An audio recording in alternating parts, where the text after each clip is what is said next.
All right now, family, so let's get started with the part 2 of this message titled for you and me, The Mysteries of God.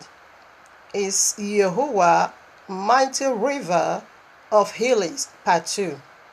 So listen to part 1, family, case I share this in the news field. There's never no way you're going to understand this, okay? Try and listen to part 1 in order for you to get along with us. Anyway, I only did just one alphabet in part 1. In fact, we haven't yet done even with the first alphabet called G is fully loaded. Kindly listen to part 1 for one alphabet to occupy to occupy it or take a space of almost 2 hours plus. Therefore, understand that it is fully loaded with heavenly glory. We unveil a lot of mysteries over there. So right now, I'm not going to go in details at all for the sake of time because we still have about 3 alphabets to go. And we also have up to 4 points, to address as well. So I won't be able at all to go in details. That is why you need to listen to part 1 in order for you to get along with this part 2. So right now I was still on top of my voice. In fact, I myself hanged it over there because there wasn't a much space for me to really deliberate on it. So then I said I'm going to continue right now with part 2. So I'm going to start here, Ezekiel 47. So we ended at 8 to 10. But there was no room to really deliberate on it, what that water, Dead Sea, and desert is. Like I promised in part 1 that I'm going to make more liberation in this very verse at this part 2. In the part 2, I'm going to make, much, liberation on it. So here we are right now. I take it from 8. We start with truth from verses 1 way down to 7. Family, listen to part 1 in order for you to understand what we are talking about. This is a message that is being called part 2. So when you're settled with this, a lot is already been discussed, okay? So try and listen to part 1 in order for you to understand this part 2. All right now. I take it from verses 8 now. We discussed verses 1 to 7 already. Then I start from 8. Then said he unto me, these waters issued out towards the east country, and go down into the desert, and go into the Dead Sea, which being brought forth into the sea, the water shall be healed. Okay, so if you listen to part 1 by now, you will understand what I'm talking about over here. But I'm going to make it more. I'm going to make more liberation on it. And it shall come to pass that every thing that liveth, which water. Okay, let me first of all comment on verses 8. I just read. Let me still keep going on because that east country. Listen to part 1 in order for you to understand what we have been dealing or talking about concerning what east. It is the royal trap. It is the eastern part where Yahuah'S throne is, even in heaven and here on earth. The Garden of Eden. Listen to part 1. Just listen to part 1. Now I read verses 9. So the east part, it is where salvation comes and spread throughout the 4 corners of the other part. Okay. Now it said into the dead site. The whole world right now as we are speaking, it is dead site, okay? And go into the Dead Sea. The whole world is dead right now, okay? Which being forth, because he said, Sempet deceiveth the whole world, Revelation 12:9. So this is the awakening. Which, okay, right now. I'm going to read, okay, I wanted to comment on this. The whole world is desert. Yeah, let me comment. And when this misfortune begins, right in Genesis 3, okay, Let's see the man who turned the whole world now into wilderness or into desert, as he said, and the sea was also dead. Listen to part one because we cover so much mysteries in part one. In order for you to know what that is also, anyway, we are still on it. I read now Yeshayahu 14.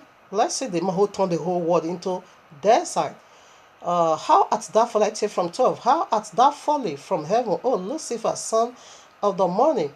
And how art thou cast down to the ground, which didst weaken the nations? Did you get that? So this is how he wicked every one of us, and filled us now with crap, with genetic modified organism in you. But what we are eating physically, physical food, spiritual food, even the air that you breathe in, it is being contaminated. Oh no, the whole world really indeed it is their sight. But this word that came from the throne of Yahuwah spread that it said it now become a living it now become a living it became a living being. For thou hast said in thy heart, I will ascend into heaven.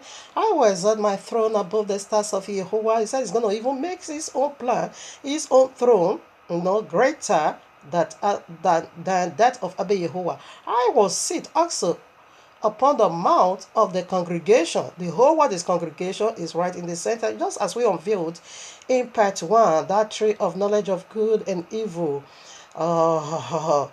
That's seated or centered in the midst of the garden is over there. Listen to part one. When you listen to part one, by now you understand what I'm talking about. In the side of the north, yes, our throne is in the side of the north. I will ascend above the highest or the height, of the clouds. I will be like the Most High. Okay.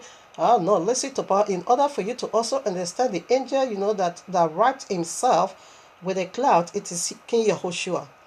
And this demon is also making himself, like the Most High, of which is the JC we are talking about over here, the Christian Messiah, and the Islam Messiah Mahdi. Yet thou shalt be brought down to the hell, to the side of the pit. Listen now, 16. They that see thee shall narrowly look upon thee and consider thee, saying, is this the man? You see, it now become a man. Is this the man that made the earth tremble to tremble? That did not that did shake kingdoms? Where did they start this shaking? In Genesis 3, it tore down the kingdom of the first Adam. That is why the first Adam's kingdom is the fallen kingdom. But the second Adam is restoring it back. That is the reason for this segment, or the nature of this segment. It makes restoration to you and me. So that made the world as a wilderness. That made the world as a wilderness and destroyed the cities thereof. That opened not the house of his prisoners. Yes, I comment on it already. The whole world is wilderness. The whole world is desert. Who make it wilderness and desert? It is this very demon. In Islam is the Mahdi. In the Christendom is the Christian. Is the JC. In the whole world is the pagan. All this Allah and all this synagogue. Oh yes, he is everywhere. It turns Revelation 12 now. You're gonna dispute that fact. He deceiveth the whole world. Okay. So this is the mystery of gold. We are unveiling the mysteries of gold preserved. Listen to part one in order for you to understand part two. Right now, when you go to the scripture foundation, it is Genesis 2, verses 9 to 14.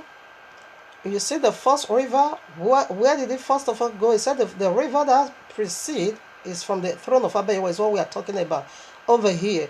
Aaron shared himself into 4 heads. Okay, and we also see the journey of this very river into 4 heads also right here in Ezekiel 47.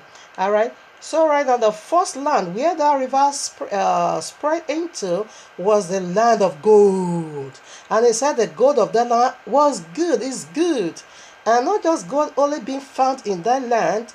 That land also have precious stones, gemstones, very, very costly stones, okay? So that's what we are unveiling over here. So that is the scripture background due to the prior to these wicked people that said gold is demon for them. Anyway, I don't have your time because I have so much to talk about here.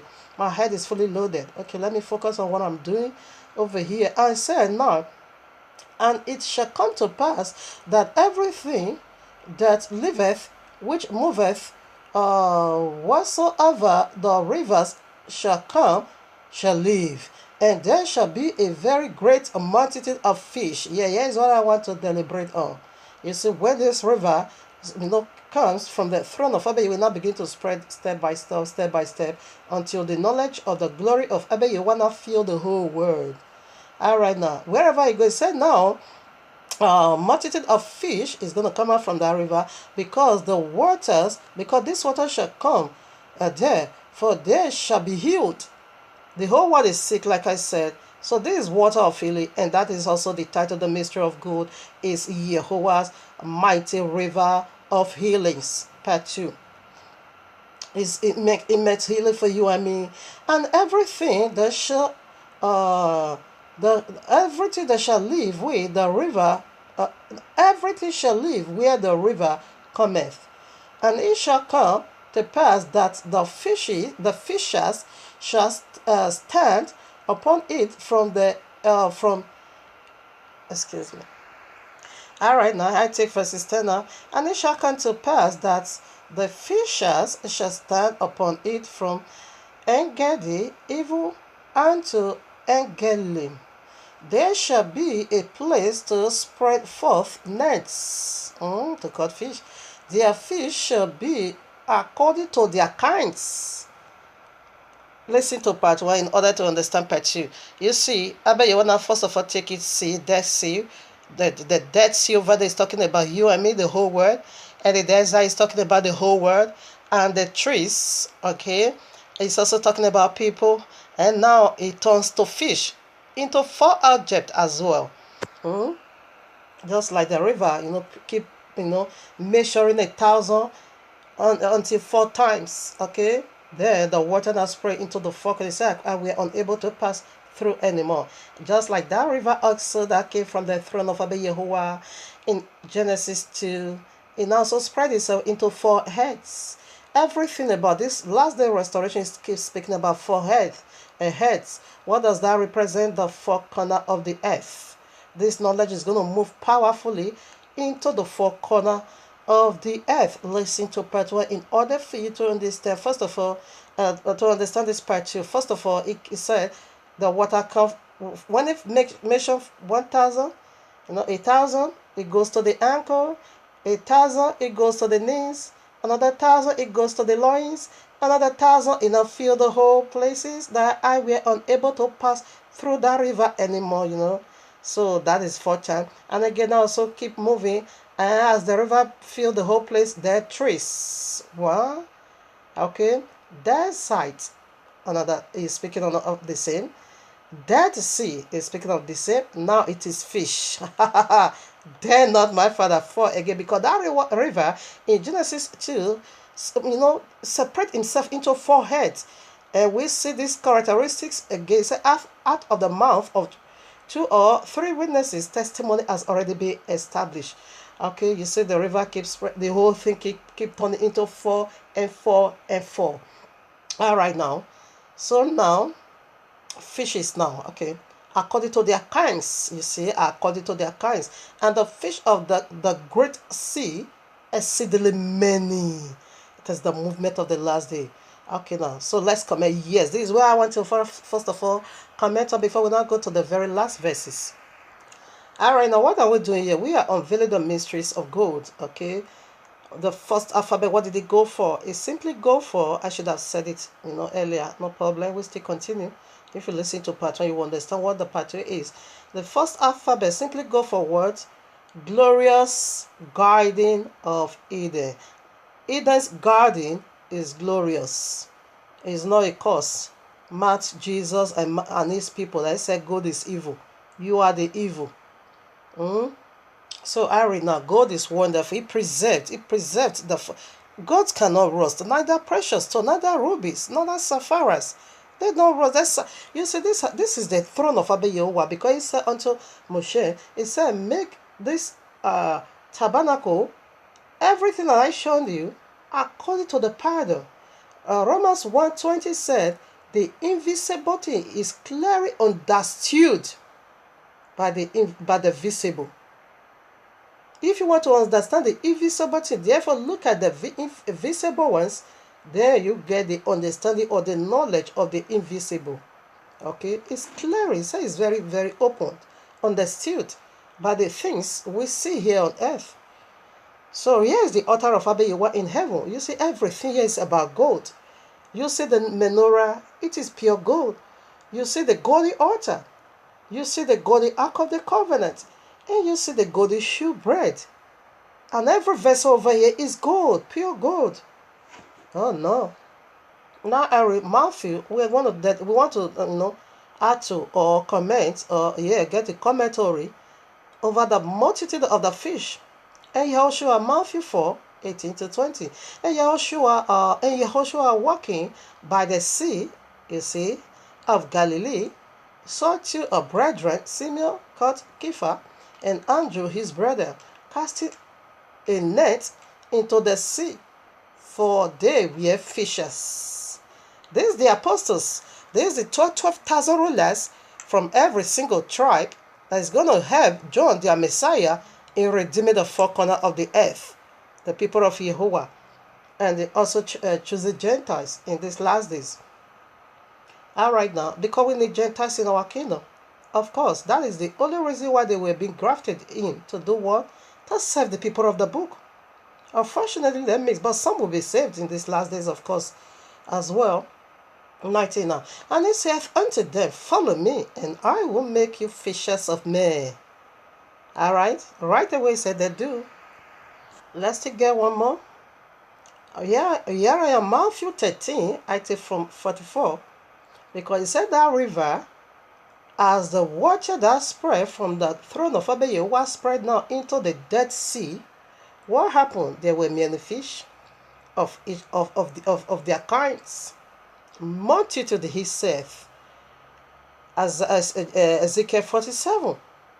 Now I read Matthew 13:44.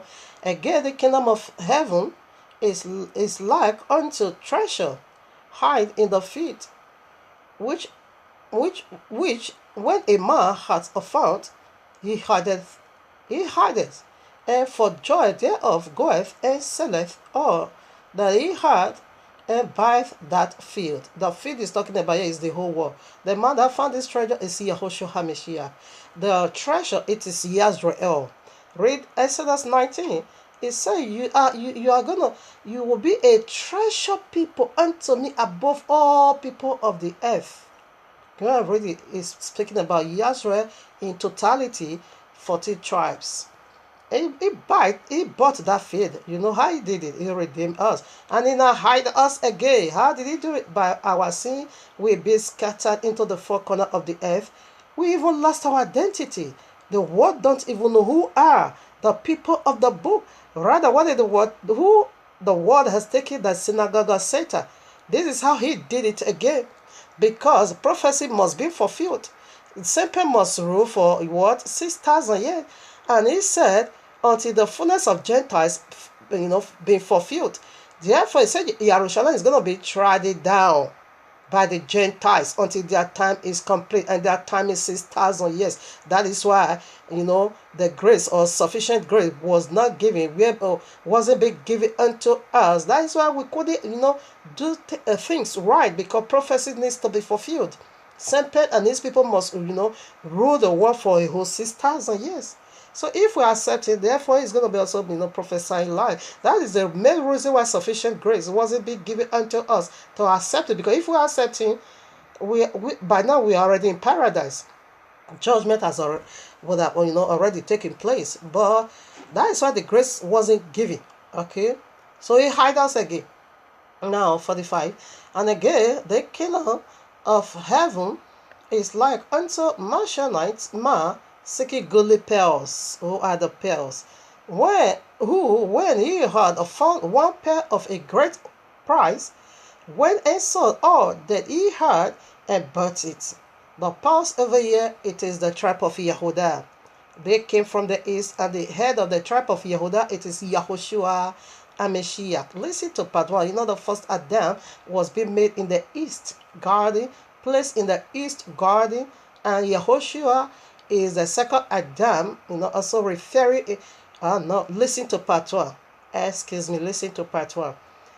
The second Adam is the tribe of Yehudah, and Yehudah is always, you know, being notified as east. You know, the glory of Yahweh returned by, excuse me, from the way of the east. It departed, it left, it ascended to heaven. From the eastern gate, it's coming right back here on earth. From the eastern gate, east is the tribe of Abba Yehovah, and where the throne of Abba Yehovah also, you know, being located, even in heaven and here on earth. So the pearls over there, it makes the tribe of Yehudah, because they are Yahuah's portion. So when you also go to Revelation 21, you see the New Jerusalem over there. Each gate has each pearls. Okay, the 12 tribe, each of them has they have pearls. It says of a great word. The tribe of Yehudah, that is what there needs to be saved for. It says so that the so that the Jerusalem or inhabitants of Israel or Jerusalem shouldn't magnify themselves, you know, against Yehudah. Okay, Yehudah is the tribe of Yehovah. We knew that is where his son came from, the lion of the tribe of Yehudah. So right now, Revelation 21 makes it so clear that amongst or in all these 12 gates, each they have a pearl. So this is the glory of Yehudah, which is Yahushua, that is going to be scattered into all the 12 tribes. So Yehudah is the pearls over here. You know, it's separated Yehudah. That was why he's saying Jeremiah 31:31 said, in these days or in these last days, he said, I will make a covenant. He said he's going to make a new covenant with the house of Israel and with the house of Yehudah. This is the covenant he's speaking about. Separated Yehudah. You know, in the whole world, it take one nation. In the whole nation, it take just one tribe. The tribe is Yehudah. They are the pearls unto Abba Yahuwah. The glory of Yehudah is going to spread into all tribes. Okay? Yeah, they are the pearls over there. All right, now, Area 40, where again? 47 now. Excuse me. Again, the kingdom of heaven, you see, it break into 3 parts. Again, in fact, it is also 4. Again, the kingdom of heaven is like unto a net now. That where we are find in where area in Ezekiel 47. Okay, now this is speaking about the kingdom of Abba Yehovah. You see the kingdom and the kingdom. Now we are on the 3rd kingdom. And again, the kingdom of heaven is like unto a net that was cast into the sea and gathered of every kind. I said the fish is going to be according to their kinds, which when it was full, they drew to the shore and sat down and gathered the good into vessels, but the bad, but cast the bad away. Okay, I'm still coming right back here. You see, still 4 kingdom. The bad kingdom is not coming in. All right, now we are back again to Ezekiel 47. We see, it said, okay, let me take it now. It said, the fishes smell. And it shall come to pass that the fishes shall stand upon it from Engedi even unto Egeli. There shall be a place to spread forth nets. We see it now again from Matthew 13. For nets, their fish shall be according to their kinds. He said of every kind. In Matthew 13, as the fish of the great sea, exceedingly many. All right now. So we go to 11 now. And the married places, here's the last point in this very first alphabet of this word called gold. Glorious garden of Eden. Eden's garden is so glorious, eternal. But the married places thereof and the marriages thereof shall not be healed. They shall be given to what? Salt. And by the river upon the bank thereof, on this side and on And on that side shall grow all trees for meat. All right now, whose leaves shall not fade, neither shall the fruit thereof be consumed. It shall bring forth new fruit according to his month, because the waters they issued out of the sanctuary, and the fruits thereof shall be for meat, and the leaf thereof for medicinal. It is medicine. When you go to Revelation 22, listen to part 1 because we also unveil this medicine, okay? When you go to Revelation 22, you're going to find it over there that the leaves of this tree is healing. And when you go to Exodus 15:22, whether to 25 or 4, we see when Moshe cast the tree into the river was healed. And when you also go to, is it not Revelation, the wormwood, the Revelation 10 also, 8, when that star fell from heaven, it fell into, third part of the water, it became bitter. You see, when a tree fall into water, it makes water heal. Another of star, which is the tree of the knowledge of good and evil, also fell into water. It makes that water bad, and it said third part of humanity died. Okay, so the tree of healing, it is Yahushua, which is the tree of life we found in Genesis 2. And the tree that is destroying souls, it is the tree of the knowledge of good and evil. So I hang over there. Let's go back now to the married places that won't be healed, that is going to be given unto salt. It said they will be given to salt. Let's check it out, what that salt is. So like I said, before we go for what that salt is, listen to part 1 in order for you to understand this I'm about to quote. So Romans 11, you see, it said the folly of Yazrael. If he can bring chance or give chance, should I read it? Okay, now here I am, Romans 11, I take it from 11 as well. I said then, have they stumbled that they should fall? Yahuah'S forbid. But rather, through their fall, salvation is come unto the Gentiles. We fall in order for you to come in, because Gentiles is also needed in the kingdom. You see the fish, you see the fourth part, they are Gentile, okay? They are coming in. How are they coming? How are they going to come in? Through the message of the 12,000 from each tribe. Each of the tribe, 12, all through. They are rulers. They are going to join with their Messiah to redeem the four corners of the earth. Not all, of course, not all. For to provoke them to jealousy. 12 now. Now, if the fall of them be the riches of the world, and the diminishing of them the riches of the Gentiles, how much more their fullness? Okay, for I speak to you Gentiles, inasmuch as I am the apostle of the Gentiles, magnify my office. For by any means I may provoke. Okay, now. So let me check where I'm looking for.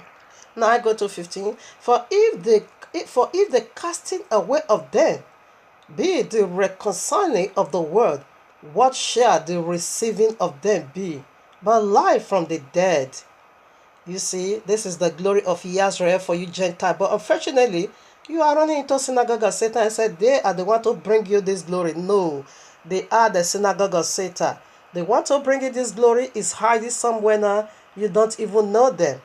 Okay, but wait until our Messiah comes. That is how you're going to see how powerful and wonderful we meant to be for you, Gentile, to bring you into the kingdom. Because he said we, the people of the book, is the one that's standing in the kingdom. Not you. That is why he said, don't even dare boast against them. Don't even dare lift up your head against them and say, don't. But unfortunately, that is what you Gentiles doing, Christian. You said you replace them. You said they be cast away. You said they be rejected. You said you are not the spiritual Yazrael. That is the nonsense you are saying. You making our father a liar. Said they cannot come back unto us again. He's coming first now. Listen to part in order for you to understand. But my job also for you Gentiles, it also means glory for you, because you are also coming in, but not by this madness of Christianity, but by the teachings of the people of the book, because it's an act of Zion, the Lord will go forth. And it says salvation is of Yahudim. That is Gentile. If you need salvation, you need to come to us. We give you the way of our Father. You don't need to teach us the ways of our Father. No. Rather, you are preaching the ways of the tree of the knowledge of good and evil. That is why you eat pork. That is why you keep Christmas. That is why you celebrate the tree of the knowledge of good and evil. That is why you celebrate Ishtar above all. That is why you keep the day that fell from glory, the very Sunday. That is the day that fell from glory. And that is why you also follow this footstep of your father, the devil. That said he abolished the law. Jesus said he have nailed the law to the cross. That is why you keep all those garbage. You cannot come into the kingdom with that madness. No. Coming into the kingdom is to follow the footstep of Yahushua HaMashiach. All right, now let's dig now into those that won't be healed. They say, but for the married places and marriages, they won't be healed. They said they are going to be given into what? Salt. Don't dare my father. This is my boggling. Oh, Robo Shandaya Baba. Now, Luke chapter 17.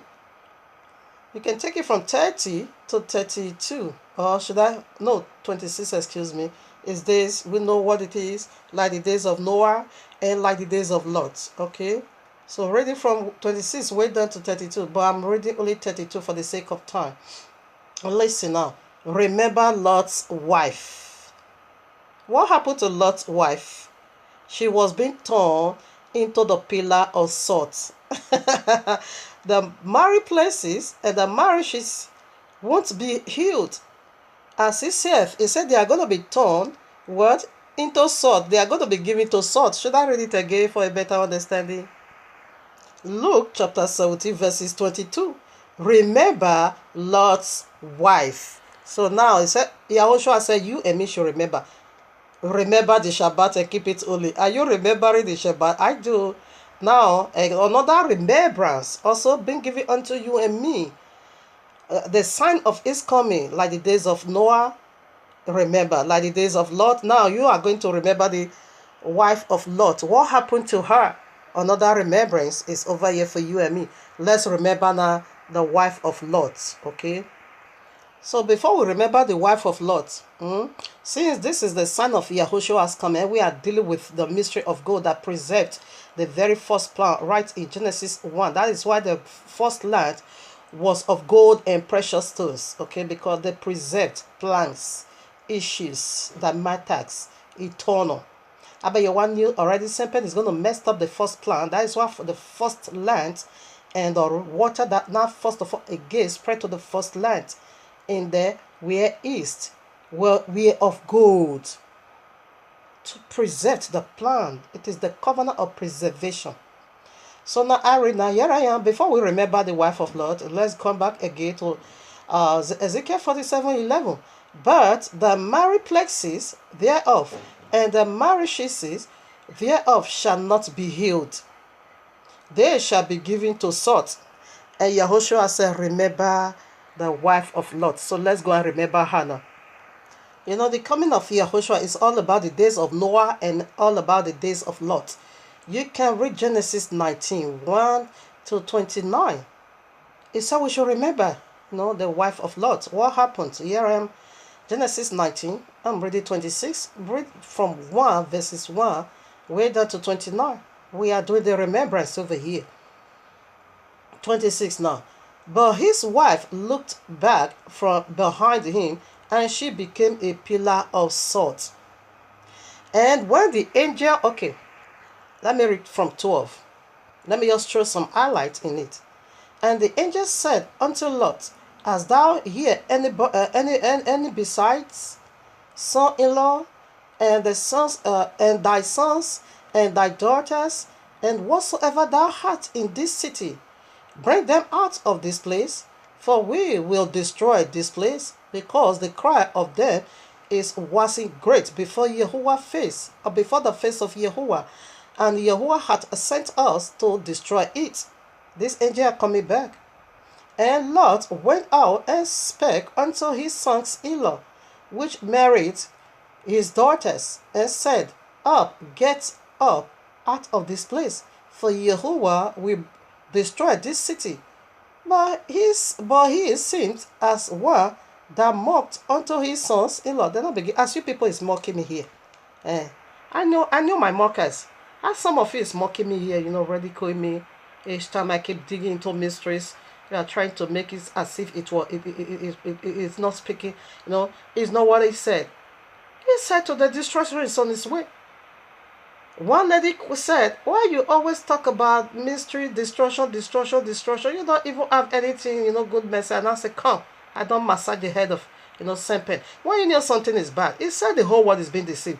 When you know something is bad, that would be better for you to fix it. It would be very, very much easier for you to fix than to be. I said, yeah, it's been dedicated unto Abba Yahuwah. We dig more into the things of Abba Yahuwah than this prosperity message. I said, sorry, do you want me to offend you, or you have to do that by yourself? Because you are not going to hear prosperity from me.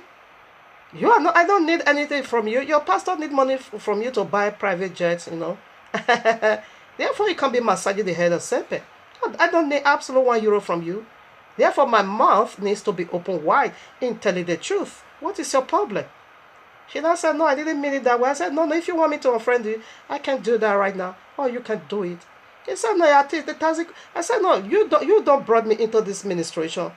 Are you the one to tell me what to talk about? If you bring about sound doctrine for me to address it, I will. Some people, they are doing that. Some people, they are doing that in my inbox. My sister, please, can you address this, topic? I do. Not for you to be telling me. If you tell me to address the topic of prosperity, in fact, you're going to get the bad side of me. We don't do that over here. You see? So those are my mockers. I said, this woman, you have come again with mystery, and destruction is on its way, and step to the door. Yes, they mocked him. 15 now. And when the morning arose, and the angels hastened the Lord, saying, arise, take thy wife, and thy 2 daughters, which are here, lest thou be consumed in the iniquity of the city. Okay?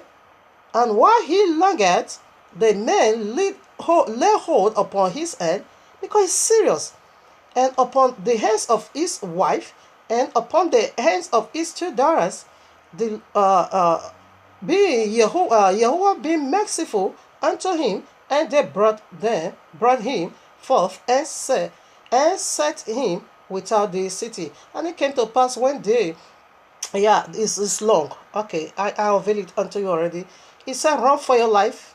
Okay, let me read it. And it come to pass when they had brought them forth abroad, that he said, escape, run for your life. Look not back thee, look not behind thee, neither stay thou in the plain. Run, escape to the mountain, lest thou be consumed. It was a serious matter. While they were on their way, Lot's wife now looked back. So I read 26 again. But his wife looked back from behind him, and she became a pillar of salt. This is what Yahushua said, remember Lot's wife. And he said that but the married places and the marriages, they won't be healed. They are going to be given to salt. So some people already is destined to be given to salt. Okay? Now, where are you standing in this last day sign? Because we are done with this part. Like when you go to Romans chapter 9, Pharaoh's heart was hardened because Pharaoh already been given unto salt. He won't be healed. Abba Yahuwah, Pharaoh hardened his heart, then Abba Yahuwah now help to harden it even more. In those days, Pharaoh is being considered God. Okay, he's being considered God and be worshipped. And Abba Yahuwah said, I'm a jealous, mighty one. You can do that. So Pharaoh has already been hardened to take the position of Abba Yahuwah. Therefore, Abba Yahuwah now help to harden it more for destruction.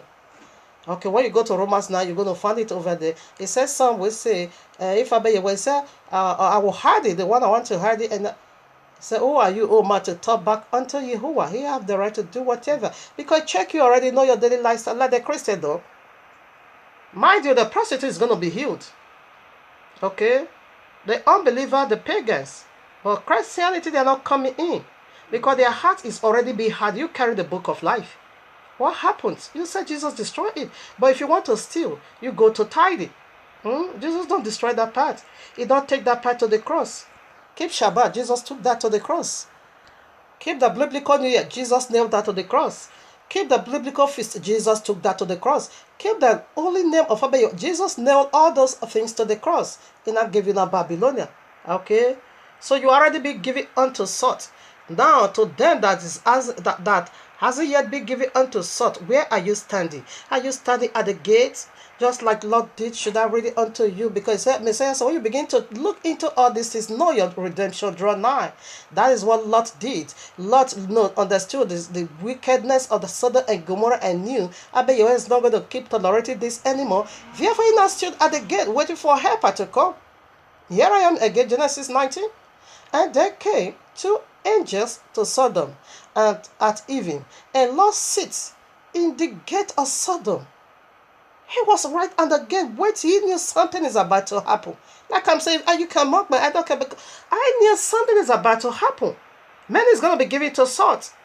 Something is about to happen. That is why we keep bringing out this, like these demonic people and their demonic Jesus that said gold is evil. That is why Yahuwah gave me this mystery. Let them know the mystery of gold.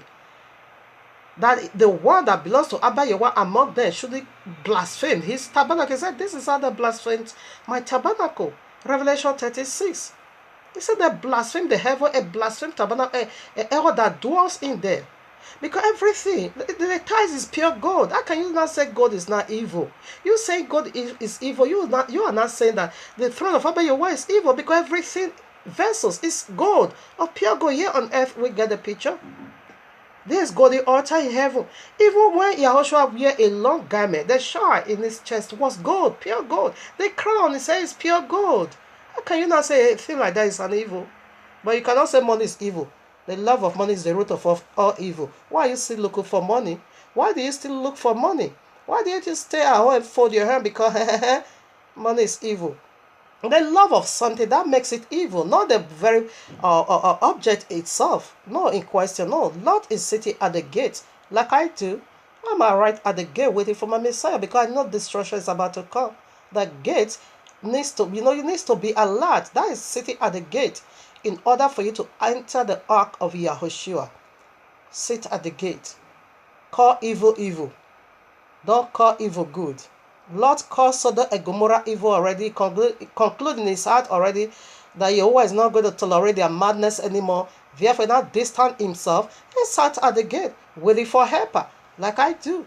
That is why I keep batching on this demonic religion called Christendom, because many of my people is also there, being deceived by Sunday madness, wicked animal. Now, he said, but the married places and the marriages, they won't be healed. Now, how can you be healed? They say you are going to be turned to salt. Of course, your case is settled.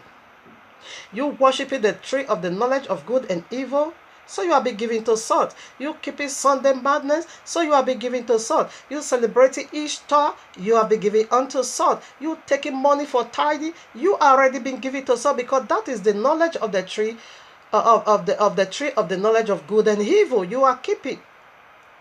Everything Christendom is doing, it is from the other deity that sits in the midst of the field in the Garden of Eden, where the first good is. Okay? So, you keeping all this madness, you are being given unto salt. You won't be healed. Okay?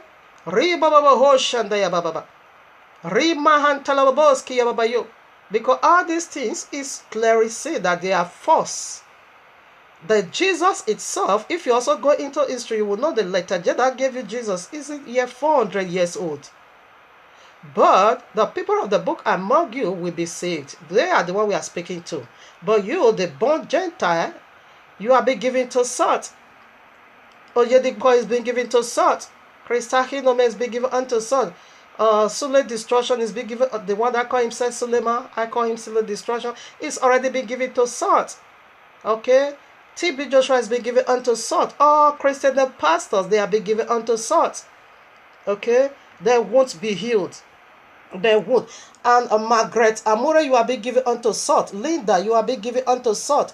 Daniel, whatever, you are being given unto salt. All you that say you died, you resurrected, you said God is evil. Jesus said you shouldn't use God anymore. You know, this is evil, that is evil. You are being given unto salt. You won't be healed. Because this is the highest madness of the Christian that we are coming to that. You won't be healed. You are already be given unto salt. You are being turned to salt. In Yahuah's mighty name. Finally, we are done with, oh my Father, with just one alphabet, the letter G. I said it in part 1. I said it's fully loaded. If I will be able to be, through with that, then my life will be simple. Okay, right now, we proceed now. I bless you, obey Yahuwah. So, family, this is the mystery of good. We see the first letter already. What did it go for? G. It simply go for what? Glorious guiding of Eden. Eden's guiding is so glorious. It is glorious eternal. So now we proceed now to the second alphabet. What does that go for again? It go for O, isn't it? What did that go for? Due to this segment of gold. Gold beautifies. Our faith is being tried as gold. We be cleansed and be cleansed as gold. I am of a beauty work as gold. I am be tried as gold. I am be refound as gold. God pass through fire, God pass through exile, God pass through oven. I am of a beauty work as gold. God is awesome, it preserves eternal. So right now, the second letter, what did it go for? Oh, ornament. Ornament. Have you ever seen someone decked with gold? You still look ugly. God is awesome. It's so beautiful. Now we go proceed now. What? Ornament, oil of gladness. That is what gold is. When I was really selling gold, having gold, I never lack a. Even though I don't have €1, I don't care. I can just go to the bank right now, just pick just one ring. I get some, So they are giving me 400. Depends on the, carat and the quality of it. So they are giving me 400. Did I use my goldie watch, to get money from the bank? You know how much they gave unto me? When I was really having what is called gold, I never lack, I never suffer. My frustration lasted even more than 4 years. What is for even more than 6 years, excuse me. Yeah, even more than 6 years. But God sustained me for a long period of a time. God really do sustain me for more than 2-3 years. Before, when the gold was finished, I was now being kicked out of the house because I couldn't pay the rent anymore. It can so have to throw me on the street before I begin to sleep from house to house. You see? But God really did a lot of protection for me. Ornament. Oil of gladness. When you have baggage of gold in your house, do you care about the condition? All right, now let us unveil it. What is the second letter? Second letter simply go for ornament. Oil of gladness. Orobo Shanda, it is worth. Gold is property, gold is worth. Oribo Shandaya. Alright, now here I am at Genesis 24. I first of all read 22. What is the second letter of gold? Ornament. Oil of gladness. Okay. I read now 22. And it came to pass, as the camels had done drinking, that the man took a golden earring of half a shekel weight, and 2 bracelets for her hands of 10 shekel weight of gold. And I put it on Rebecca. Now, after all set is being done, now Rebecca went to go along, because it is oil of gladness. It is ornament to beautify, to make attractive, to make, clean, beautiful. No. I said, you were garnished. Oh, no. People is demonic, eh? Devil is in our midst. So you are seeing there as normal human being, Linda from Sierra Leone. That woman is a Badedon wife. All right, now read 3 now. The same chapter. And the servant brought forth jewelries of gold and jewelries of silver and raiment, and gave them to Rebekah. He gave also to the brother and to her mother precious things. It is to beautify for wedding. You don't see marriage. It is ornaments, oil of gladness. That is what gold is. You need gladness. Don't get gold outside Yahuwah. That is not what I'm talking about. Inside Yahuwah. In a nutshell, this is what God is. Whether outside Yahuwah or inside Yahuwah, this is what God is. It is property. It is ornament. It is oil of gladness. When you use it to deck yourself, you look at yourself in the mirror, you smile and say, I'm so beautiful now. Okay? It adds to your beauty. It makes attractive. Ornament simply makes to make something more attractive, beautiful, elegant, exquisite. That is what it is. Let me take you back now to the very bride, to the very Isaac when they become a bride of a notable, powerful, most worth, power, those days king. All right, now let me take you back over there and see what God does. It is ornament, okay? Ornament, it makes attractive. It is oil of gladness. That's what it does. And we are going to see how that one conjoined with us through the Ruach HaKodesh. Okay, we see the river already in part 1. From ankle to knees, from knees to loins, from loins to, everywhere is now. It is the Ruach HaKodesh. We proved that already. So here I am. Hadassah, the one you call Esther. Hadassah chapter 2. We're going to get the picture from there. All right, now take from verses 1. After these things, when the wrath of the king Ahasuerus was appeased, he remembered Vashti and what she had done, and what was decreed against her, and said, the king's servant, okay, what happened? What make my sister have to take over? We know how to utilize every glory. It is not Matt, Jesus, people leader that said God is evil. That is the attitude of Queen Vashti. That is why she lost the kingdom. And my sister not take over. Yes. Can I take you way back to Genesis 3? What happened? We see Genesis 2. Yahuwah create man and woman.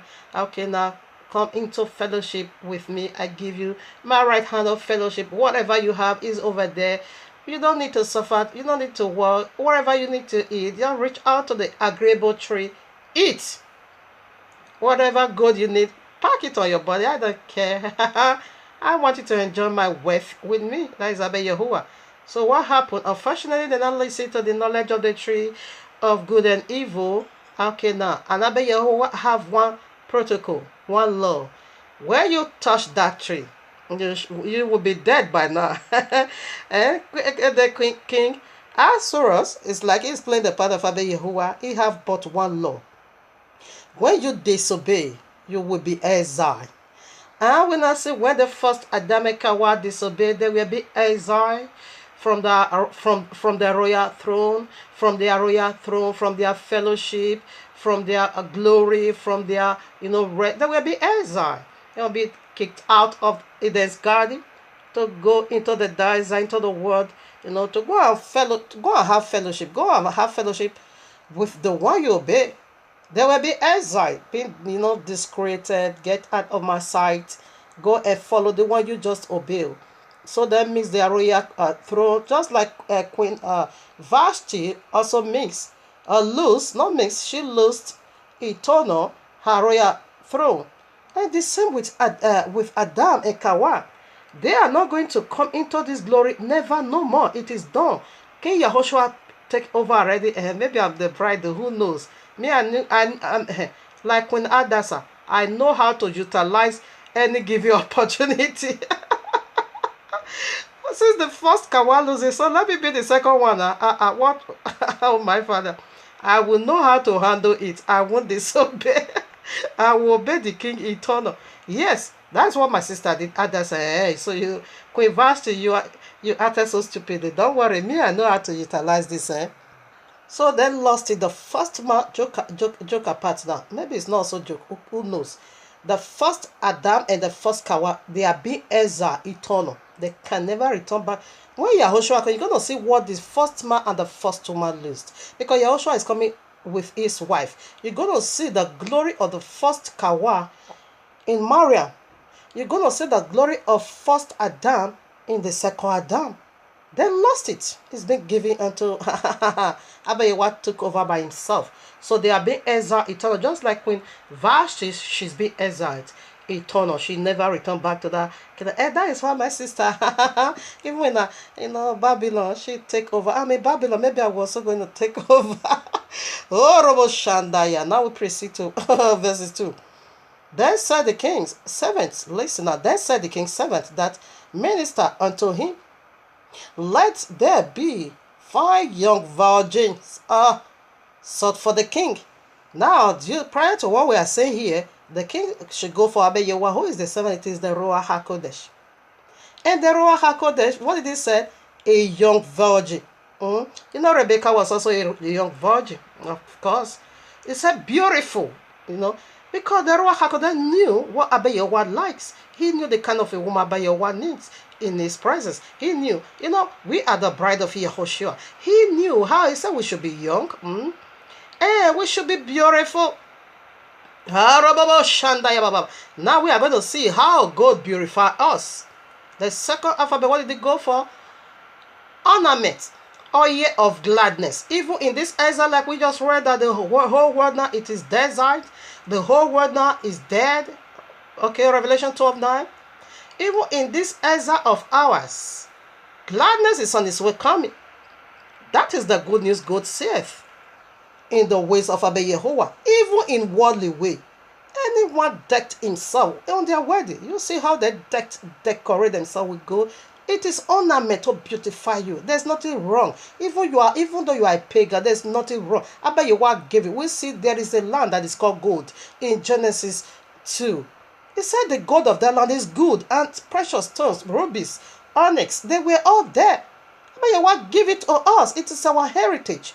Why are you not saying our property is evil? You are the evil, Jesus and his people. The Ruach HaKodesh here is the servant. So he now went out. He said, he now bring that idea for my king. And this is the kind of wife, it's going to be good for him. All right, now we proceed to verses 3. He laid down already a virgins. Okay. And let the king appoint officers in all the province of his kingdom, that they may gather together all the fair, they mean beautiful, okay? It doesn't really have to be fair, no. It means beautiful. All the fair young virgins unto Shushan, the palace, to the house of the women, unto the custody of Agar, the king's chamberlain, keeper of the women, and let their things for purification be given unto them. It's purified. I am be purified as gold. You must be purified and you must be refined as gold. You must be tried. What did he say? Who are the servants over there? I am one of the servants. Ruach HaKodesh is using this in search for those virgins. We are in search of young virgins. Young there also simply means, we must be humble like that of a baby. Okay, in order to make heaven, you must humble yourself, reduce yourself to that of a baby. Okay, I can take it that way when it not come unto us. We are the servant. The people of the book is the servant to talk about the real thing of the king who is in need of a bride. He needs bride. Okay, he boroboroboski ababayo. Rima Shantalabosiki. So that was why he said, in these last days, your son, I'm going to pour out my Ruach HaKodesh upon all flesh. And your sons and your daughters, will do my job. So we are the servant over there. Okay? We are the servant over there. And saying we do it like this and we do it like that. All right now. You see, he said they are going to be handled to the, yes, for purification. All right, now I proceed to 4. And let them, and let the maiden which pleaseth the king be queen instead of Vashti. Vashti could go for the first Kawar. Now, Abba Yehovah is coming out with a second Kawar, and this is the eternal one. This one can never be exiled. Why? Because this one is going to obey, because the blood is already being shed. It's going to obey Abba Yehovah eternal. Instead of Vashti, because this king over here also have one protocol, one law. If you disobey me, you go into exile. The same with Abba Yahuwah. If you don't keep, you go into exile. Even though the first man came from, but they go into exile. They can never return back to that position, never, no more. Because they cause a lot of confusion here today on earth. They brings about this chaos, this catastrophe, this pain and sorrow. We are going into, don't do this. You still went ahead into, you are exiled from that throne. You will never come back, never no more. Just like Queen Vashti. And the things pleased the king, and he did so. Of course, Yahushua is his word. Father, you can't destroy the whole world. I will go and die for them in order to bring back this plan. This plan needs to be preserved. It is eternal. Even though you chase them out from your presence, but there's still other way to do it. I will go and die for your people, and for them all to be redeemed back unto you. Abba Yahuwah said, good. This plan seems so good unto me. You better go and do that, because I need a bride, a virgin. It needs not to be touched by no man. How does this conjure with you and me, or refers to you and me? You must be pure. I'm going to read it unto you. What Apostle Shaul said. How you need to be a virgin. All right, now I refine before I begin to add our own into it. Now in Shushan, the palace, there was a city, a Yahudim, whose name was Mordecai, the son of Jara, the son of Shami, and the son of Kish, a Benjamite, who had been carried away from Jerusalem with the captivity, which had been carried away with Yochanan, king of Yehudah, whom Nebuchadnezzar, the king of Babylon, had carried away.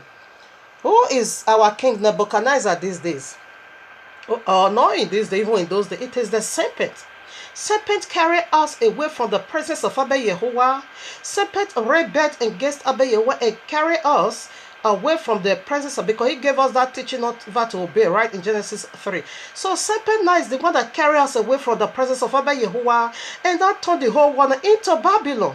The whole world today is desert. It is the Dead Sea. It is the Babylon. Come out of my people, Revelation 18. The whole world today is being turned into desert, because Revelation 12:9 said this very serpent again deceiveth the whole world. This is how he lied to you and me, and just to carry us into as I remove us from the presence of Abba Yahuwah. But the dry bone shall live again. But the locks of Sansi, it begins to grow back again. We don't have what it takes to come back as a virgin, but Abba Yahuwah is doing it again. Now verse 7. And he brought up Hadassah. That is, no, I won't call her Babylonian. No, Ishtar. Hadassah. And he brought up Hadassah, his uncle's daughter, for she had neither father nor mother. And the maid was fair and beautiful, whom Mordecai, when her father and mother were dead, took for his own daughter. All right, now I told you I'm Queen Hadassah now. I am the second Kawa. All right, now let me put myself in this position. I don't have what it takes. I don't know if you have what it takes. As an illustration to be the bride of Yahushua. We are the body of Yahweh. We are his bride. Anyone that is born again genuinely is the bride of Yahushua. So right now, Serpent carry us into exile, into wilderness, Babylonia. We are all in the lands of Babylon. That is why Christians, they are so sold into Babylon. Yes, they are being caught with the spirit of Babylon, because we are all in the land of Babylon. Now, I don't have what it takes. I don't have father nor mother. I am an orphan. What do I have? What qualification do I have to be the wife of the most powerful king of kings? What brought me to that seat? Only by his mercy. I don't have what it is. Filthy me, unworthy, unlearned, unfaithful, so filthy that I am. I don't have what it takes. But Abba Yahuwah said, my grace is sufficient and my mercy is relocating you. My mercy is found in you. Because I found you, I found a good thing. All right now. She don't have father nor mother. I'm orphan. What do I have? Unlearn. If I don't have father and mother, who is going to send me to school? I don't have father, I don't have mother. Even though you are unlearned, it doesn't count over here. That is human wisdom. It doesn't count here. When I'm saying unlearned, that is unlearned in the things of Abba Yahuwah. All right now, because we be Elza. Somebody carry us into Elza. Now verses 8.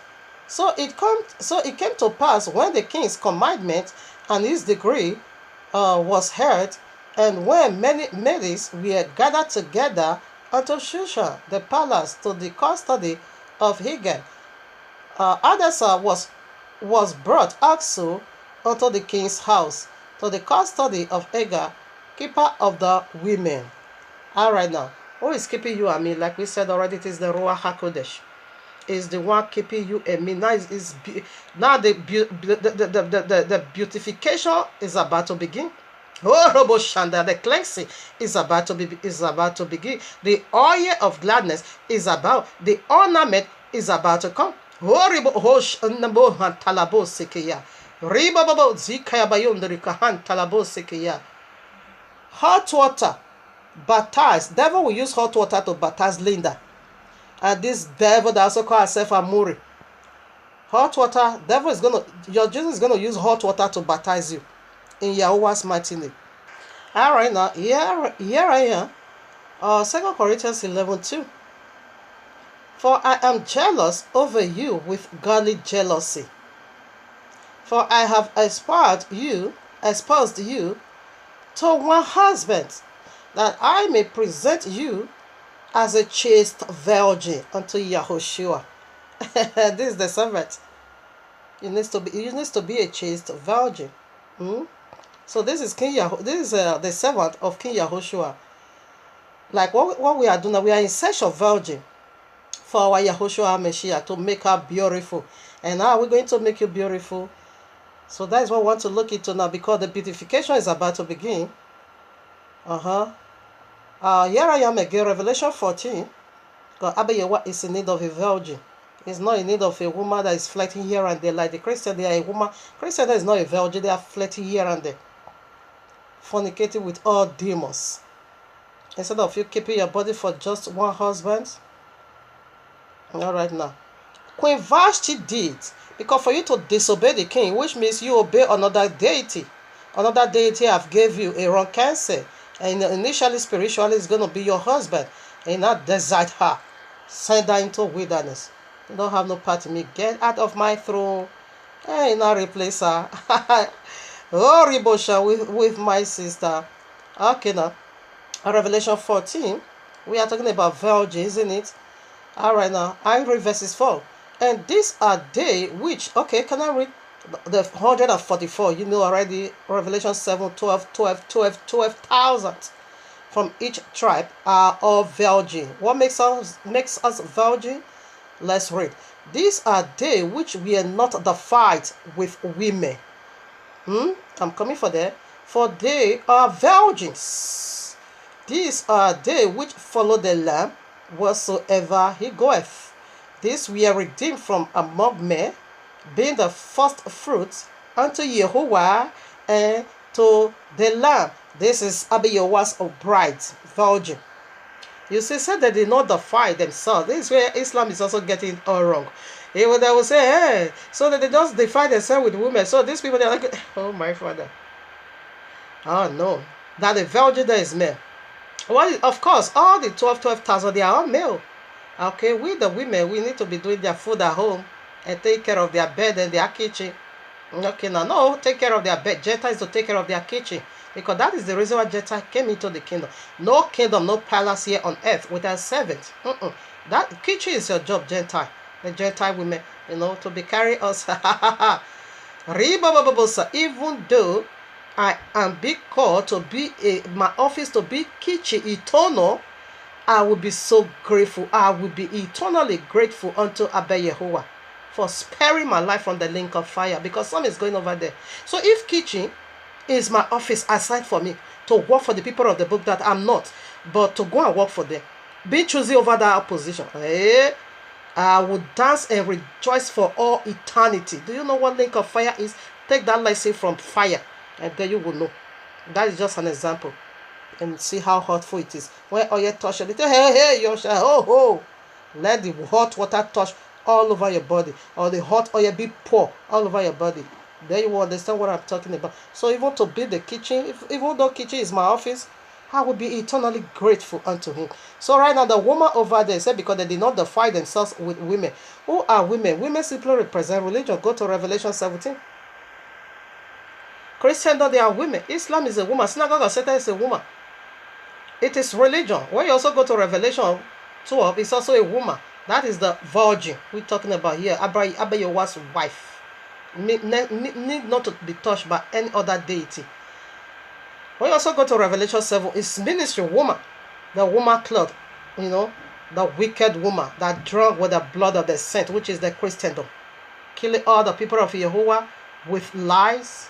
And he said that woman sat upon many waters, and we see that water where people, languages, tongues, and all this. What is the art of city? Art of city simply means authority. You rest. You rest. You sit and you rest. You rest simply also go for authority. You commanded them what to do. You are their head. You are their leader. You are their husband, which is Jesus again. Okay, but it said this they didn't defy themselves with that woman. We did defy ourselves with Christian. We once there we run out of it, as Abba Yahuwah helped us. We will never return back. So this is how we become virgin. This is how we become pure and to follow the Lamb. Even you that is also going to be doing other work. If you are a woman from the tribe of Yehuda or whatever tribe, all the 40 tribes, you must be a virgin. You must be touched alone by your bridegroom, which is Yahushua. No other. Satan needs not to come there, okay? Jesus needs not to come there, because that will come there. That was what Yahuwah said. In those days, you are going to be calling me husband. You won't call me Baal-Pio. Baal-Pio. Jesus is Baal-Pio. Allah is Baal-Pio. You won't call me Balaam. No, this is my name eternal. You are going to be calling me husband, okay? So this is how we remain virgin. Not the fire by any adultery of any kind, not be carried here and there by any winds of darkness. Shabbat, it is perpetual. We stick with that. This is the biblical New Year springtime. We stick with that. This is the name of Abba Yahuwah. We stick with that. These are all Yahuah's feasts. We stick with that. Tithing is never no money. It is so. We do according to the royal law. It says if you did not speak according to the testimony of the royal law, the light is not in you. So if the light is not in you, God the other deity, and that is how you become defiled. Alright, now we go for verses 9. Either chapter 2, the one you call Esther. Chapter 2, verses 9 now. And the maid was pleased, and the maid pleased him. I pleased the Ruach HaKodesh, because the beauticians over here are playing the part of the Ruach HaKodesh to beautify us. And this is the second letter of this word called good.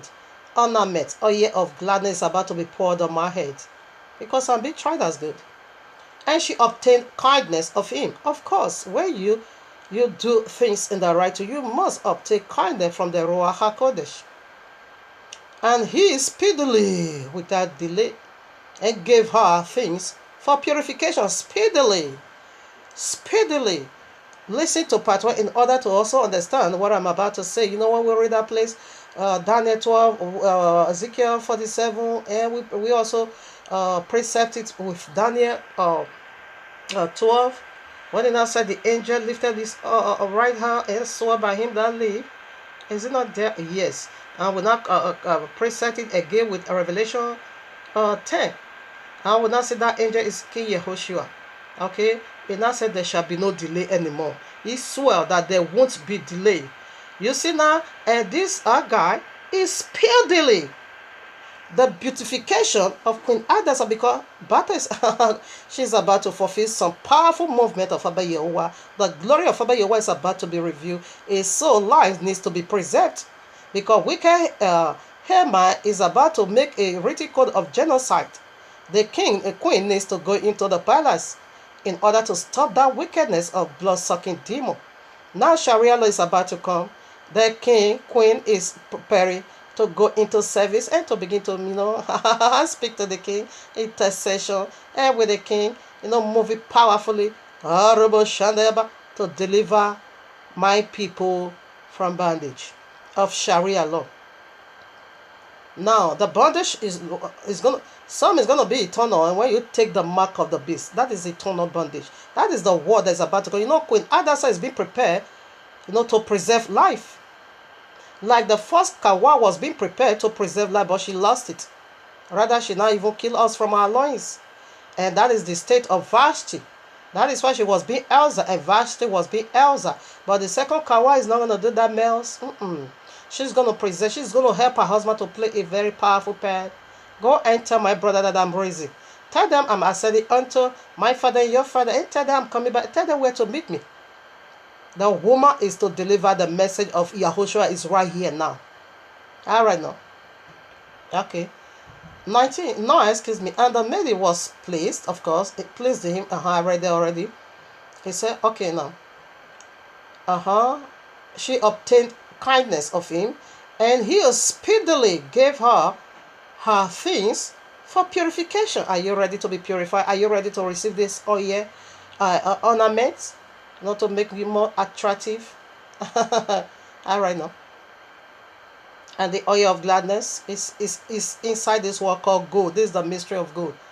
After you are washed, it needs to be poured. All right now.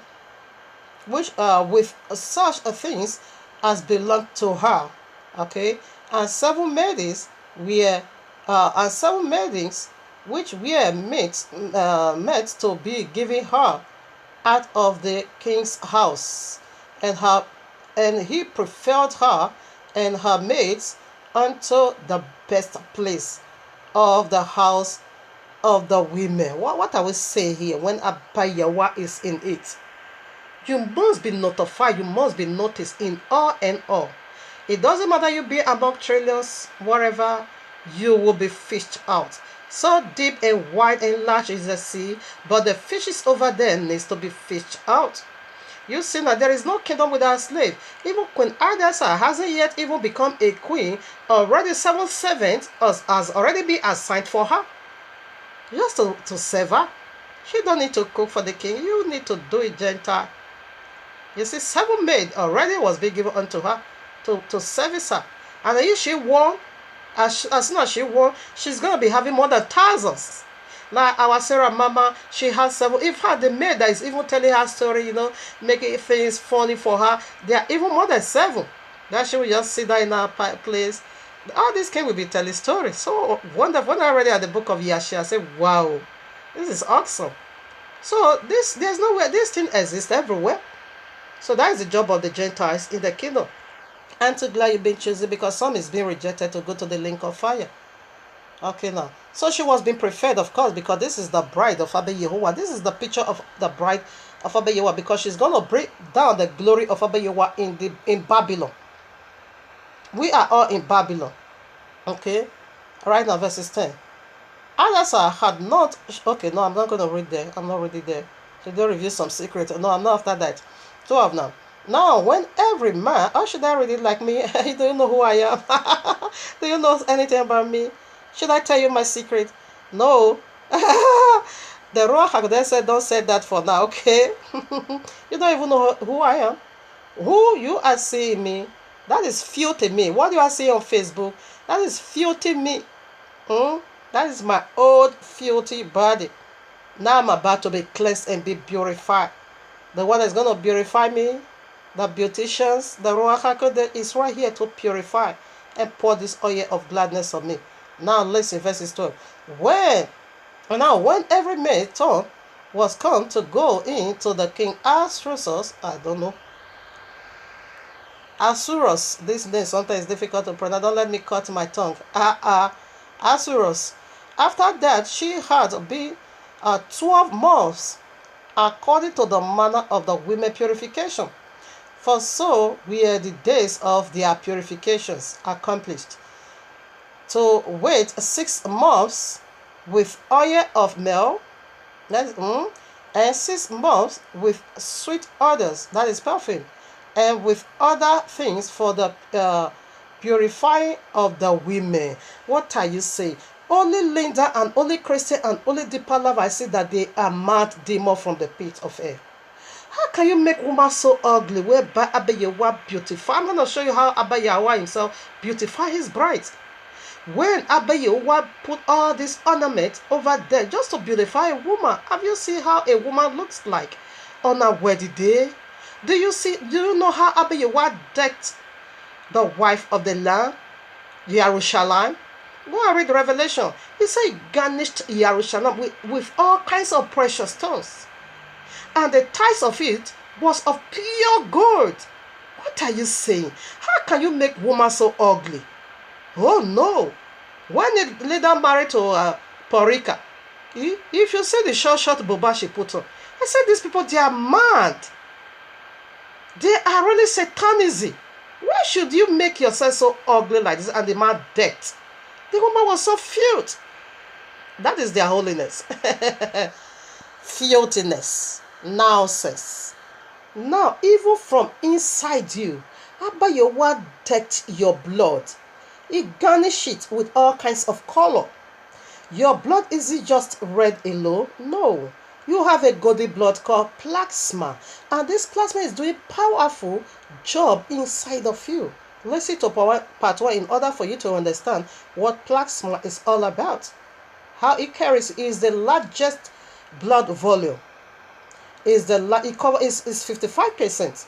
While the red blood is 45%, while the white blood is 5% or 10%. Plasma, it carries it all. And this plasma, what goes by it? 90% of water, only 10% of blood. That is why it gave you the golden blood. This is how Abba Yahuwah garnished inside of you. There you got blue blood. There you got white blood cell. There you get red blood cell. There you got golden blood cell. You also have got a scarlet blood cell. This is how it garnished you. It never just put one color over there. And color reflects the characteristics of Abba Yahuwah. When we go to white, it makes holiness. Color reflects its characteristics. When it goes to blue, that simply speaks of heaven. And it goes to green, what is that? We go for prosperity. And so. In all and all. And when you also go for the other color, purple, it goes for early royalty. While the blue goes for heavenly royalty. The purple goes for early royalty. All these colors have, significances. That is so Abba Yahuwah put it all over there. He knew what he's doing.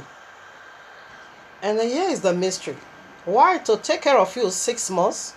To put the oil. Can I read it again? Alright, now the first 6 months with oil of myrrh, and the second 6 months with sweet perfume and other beauticians that goes along. Alright now. 6 months. 6,000 years. 6 days. The first 6 months simply go for the first kawa that lost it all. You know what that woman poured? That woman here, she did bad in there. What she poured away, the first one, she poured it away. She just poured it away. And she not allowed serpent to come into us to genetically modify our system. He not genetically modify our system. How did he do that? What is the genetic modified organism of the serpent inside of us through the help of the first woman? It is death, sorrow, corruption, iniquity, wickedness, violence. This is what he put inside of us. So the first 6 months goes for what she did. To cleanse and to cleanse and to cleanse. Cleansing is still going on. Cleansing is still going on from the first kawa, what she did this 6,000 years. It is the cleansing we are going through. It is the cleansing. Now, the second 6 months, what does that go for now? That consummates the first 6 months. Okay? That make us together 12 months. That is the authority of Abba Yahuwah. 12 gates, 12 tribes. Everything is 12 hours of the day, 12 hours of the night, 12 months. Everything is 12. That is his authority. The woman with 12 star, crown of 12 star. Everything go 12,000 long, whatever in the New Jerusalem. All is 12 and 12 and 12,000 seed from each tribe. All is 12. Okay, that is his authority. So right now, the first 6 months of oil of glad of cleansing goes for what this woman did. The first kawash is this woman now. The first kawash because she did bad goes for that. And the cleansing is still going on until the end of the 6,000. We begin another year already. 6,000 years has already ended. We are in the moment or in the process of delay. That is a part of Yahuah'S delay. 6,000 years is completed already. We are just in the period of delay. That is why we are doing more of these days for the return of King Yahushua, because it can be any moment from now, because the 6,000 years said that Jerusalem is going to be trodden down by the Gentiles until the time of Gentiles is fulfilled, and the time of Gentiles to be fulfilled, it is 6,000 years. Gentile is the seed of serpent. They and their father is the one ruling these 6,000 years. So that is why they break it down. I'm just letting you know how Abba Yahuwah, because this is the word of Abba Yahuwah, put things together. For this oil of gladness to be consummated, it is at the end. It will begin at the 7th. Okay, that is the second 6 months. So the 6th month goes for the second kawa. That one, that is the consummation of it all. It's going to smell so wonderful. We are also going to see how she anoints her king, her bridegroom, how she anoints these ministries. We'll also see that. Family, what I'm going to do, I think this is going to spread to part 3, because I also have up to 4 points. So I will do the part 3 at the 3rd day of the week or midst of the week. Okay, that's the one you call Tuesday or Wednesday. So let me do all my possible best to see that all alphabet comes in here. These 3, we are on the second alphabet. We still have 2 more to go. So let me do all my possible best to put it all. So in either 3rd day of the week or midst of the week, then I release the part 3. That will be the very final part of it all, with all the 4 points. I think it will be better that way. So right now, okay, and with the things for purifying of her.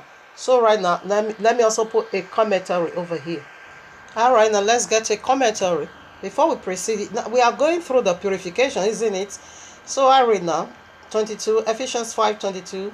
Wives, submit yourselves unto your own husbands as unto Yahushua. The first Kawa did not submit herself unto her husband, rather she not submit unto another deity. Because when you submit to your husband, that is how you submit to Abba Yahuwah. But she did not submit herself to her husband, rather to another deity that came, to contradict the whole matter. That was why she should be exiled from that kingdom eternal. 23 now. For the husband is the head of the wife, even as Yahushua is the head of the congregation, and he is the savior of the body. Therefore, as the congregation is subject unto Yahushua, so let wives be to their own husband in everything. That is how it's supposed to be. But the first Kawa, she lost it, as Vashti also lost the kingdom. She be Elzai, the other one is be Elzai.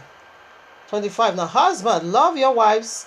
Here is the cleansing. Husband, love your wives, even as Yahushua also loved the congregation and gave himself for it, that he might sanctify. This is the purification we are talking about. That he might sanctify and cleanses it with the washing of water by the word, that he might present it to himself a glorious congregation, not having spot or wrinkle or any such thing, but that it should be holy and without spot, without blemish. So ought men to love their wives. All right now, you see. So who's gonna wash? Washing needs to be done. Cleanses needs to be done. Wrinkle needs to be removed. A spot needs to be removed. Blemish needs to be removed.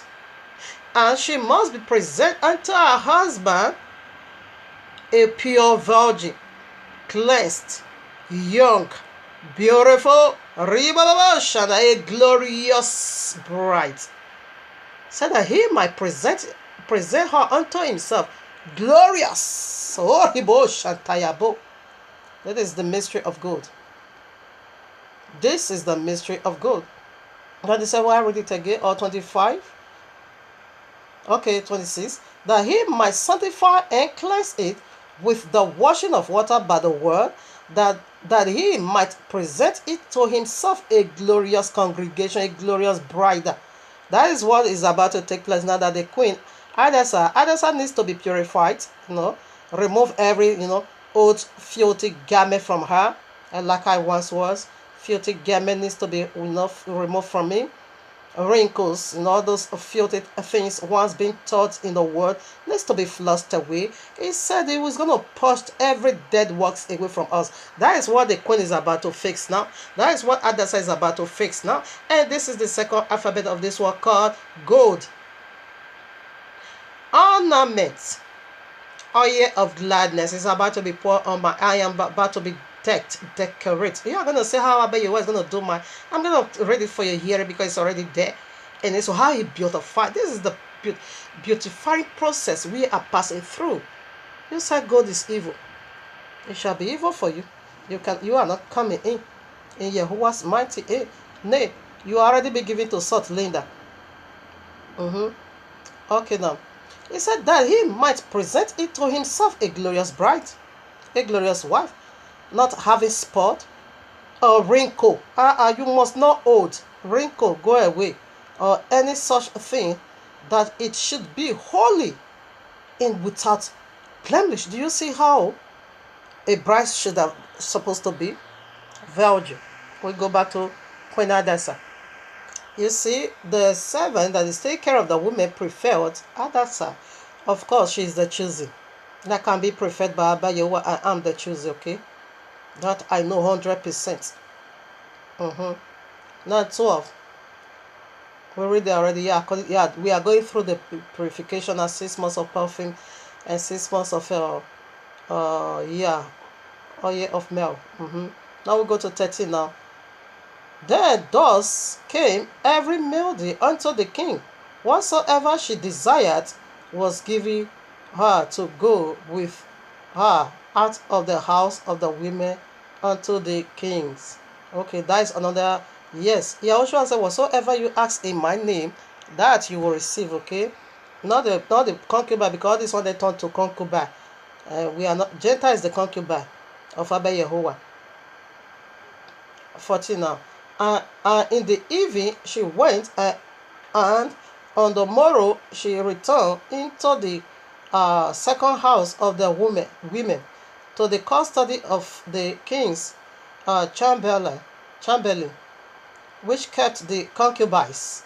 She came in unto the king no more, except the king delight in her, and that she were called by name. You see, these are concubines, they are being given unto concubine. Gentile, it is Abba Yahuwah concubine. You're only going to be caught in some area, you are not come in some area. That is why you cannot enter the temple. Outside is for you. The outer court needs to be left behind for the Gentile. Okay now. Verses 15 now. Now when the turn of Hadassah, my turn is the turn of glory. My own has come. Now when the turn, because this is a message of purification. Now when the turn of Hadassah, the daughter of Abiel, the uncle of Mordecai, who had taken her for his daughter, was come to go in unto the king, she required nothing but that which the Eggar, the king's chamberlain, the keeper of the women, appointed Hadassah. Okay, excuse me. You see, when the turn of Queen Hadassah now comes, she never make no presentation of her own. You see, the concubine, whatever the desire was being given unto the fine, whatever you requested, have it. But the wise one, what did she ask? Nothing. Prior to what we are referring unto us now, due to this very nature of this segment, that the beauticians over there is playing the part of the Ruach HaKodesh. Okay, to beautify the bride of Yahuwah. The king is playing the part of Abba Yahuwah, and Yahuwah Yahushua, they are one. The servant, that knew what the king wants. It is the Ruach HaKodesh, and the servant again is the one to beautify you. And another 7 will be sent out to go and look for a virgin. We are the 7 that is being sent out through the voice of Yahushua to look for a virgin. And when we are done, I will now bring him to her to the Ruach HaKodesh, him or her to the Ruach HaKodesh for cleansing and beautification. All right, now, you see, the concubine, they run after this and they run after that. Give me this. I want to make myself like this. Sunday is the day. Jesus is his name. Some concubine is also going to be redeemed in this last day for one reason, for you to go and take care of our kitchen. So whatever they ask, but the bride never request nothing. What do I have to present before the Ruach HaKodesh? Whatever you tell me, that is what I will do. Mark Sana, Exodus 19. Then I said, tell Yahuwah, whatever he tells us, that is what we are going to do. They never present no request before him. In this last day, when Noah was building his ark, what did he ask of Abba Yahuwah? Absolutely nothing. Abba Yahuwah was the one telling him, build it like this, take the size, and do it like this. This is what we are doing over here. When that son never requested for nothing. Because you know how you are going to dress me before my husband. You are the one that is doing it. You know the kind of dress, you know the kind of treatment you are going to give unto me. That when my husband is going to say, wow, that is the job of the Ruach HaKodesh. You see how it's going to beautify you, remove every wrinkle, every spot that is going to, disqualify you. Because those ones, their wrinkle was not being removed. Their spot was not being removed. Because what they request for is not capable to remove their wrinkle and their spot. And they are blemish, even though they are virgin. The 5 foolish virgin was also there waiting for the bridegroom. And the wise one was having oil. Anna met. Oil of gladness, they were having it. But the foolish one, we are not having it, living in darkness. And yet they said they want to marry. They want to be a bridegroom, a wife, a bride to the bridegroom. Yet you are uncleansed. You are filth. All right now. You are making your own day of rest Sunday. Making your own feast, a feast of celebration of joy. Making for yourself Babylonia. Having your own calendar appointment time, mixing with all other deities. You are filth. All right now. Some has already been given unto salt. That's why they are saying good is evil. All right now. So we proceed now. Okay. And now 15. Where am I? Yeah, 15. Now when the turn of Adessa, the daughter of I read already. Come to the king. Come unto the my father was come to go in unto the king. She required nothing but what Hagar, the king's chamberlain, the keeper of the women appointed, and Adasa obtained favor in the sight of all them that looked upon her. Yes, when Abba Yahuwah is this something, you must see his written finger over there. You must see his signature. This is the finger of Yahuwah. This one is cedar. This one is unspeakable. This one is excellent. She got it all. The figure, the breast, the flat tummy, the beautiful V face. Oh no, she got it all. She have it all. Appearance, her catwalk. This is what they are calling beauty contest. Her catwalk. Oh no, it's captivating. She have it all. Erebo Shandayaba. Because that is the signature of Abba Yahuwah. I am here. I am the one doing this. This is my doing. When Abba Yahuwah did it for you. If you let him to do it for you, the whole world will know this is his finger. Why? Because he loved to be praised. He loved to be praised. Because the queen is going into the king's palace to stop one madness, okay? The madness of Agagite, the Hema from the family of the Agagites. The very one Saul refused to death with. The very one Saul spared their life in 1 Samuel chapter 15. That's why he lost the king, the dynasty. That's why he lost the kingdom. Being given unto King David, the one that knows how to utilize things. He also going to Ezra because Abba Yahuwah have just one protocol. If you miss it, you go into Ezra. You don't want to keep my law. All right, now you go into Ezra. You will be Ezra from the royal throne. He did it with Saul, and the King David now took over. And that wicked demon of Agagite that refused to give water to the children of Israel while they were coming out from bondage Egypt, that wicked spirit is over there. Now you want to assassinate her. So the queen goes into the king's kingdom for this reason, to spare lives. You know, because the first Kawa lost it, which is the Vashti, but the second Kawa that is playing the part of Adasana, he don't take no nonsense. She would the message was being given unto the woman. Maria was being called apostle to the apostles. You see, let me show you how she also beautified this ministry we are talking about. How she poured oil of gladness into it. We will see that one now. Now verse 16. So Adasa was taken unto the king. So Adasa was taken unto the king Ahasuerus into his house royal in the 10th month. Yes. Are you keeping the 10th commandment? That the glory is.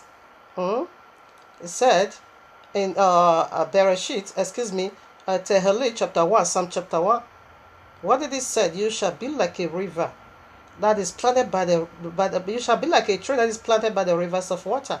Why? Because your delight is in the law of your maker. Day and night you meditate in all. He said, Yahushua, man shall not live by bread alone, but by every word that proceeded out of the mouth of Abba Yahweh the 10th command. Are you under it? On the 10th month, glory took place, which is in the 10th month, and the 7th year of his reign. The king came into power now 7 years. 7 years also go for perfection. And King Yahushua is coming on the 7,000 year. We're begun already. We are just in the moment of delay. He's coming to take over this seat of his, because he's the King of Kings. He's the King of Kings. So he's going to rule on the 7th. 7,000 years. 6,000 complete already. We are already in the beginning of the 7th. We are in the period of delay. We enter 7th already. We are just in the period of delay. Any moment from now, he's going to be here. All right now. Verse 17. And the king loved Adasa above all the women, and she obtained grace and favor in his sight more than all the virgins, so that he set the royal crown upon her head and made her queen instead of Vashti. Everybody blow your trumpet. This is time for celebration, because the king just made his bride, and he set the royal crown upon her head. It is time to blow the shofar. It is time to sound the shofar, because the king has just picked up his bride. The day Yahushua is going to do his wedding here on earth. Heaven and earth is going to shook that day, because he's the King of Kings, and he is the Adonai of Adonai. Alright, now you see the king sets the seal, that is the oil of gladness, upon her head, from exile into the royal palace kingdom, and she have her own throne. So right now, let's see how does this refers or concerns us. Ephesians 4:30.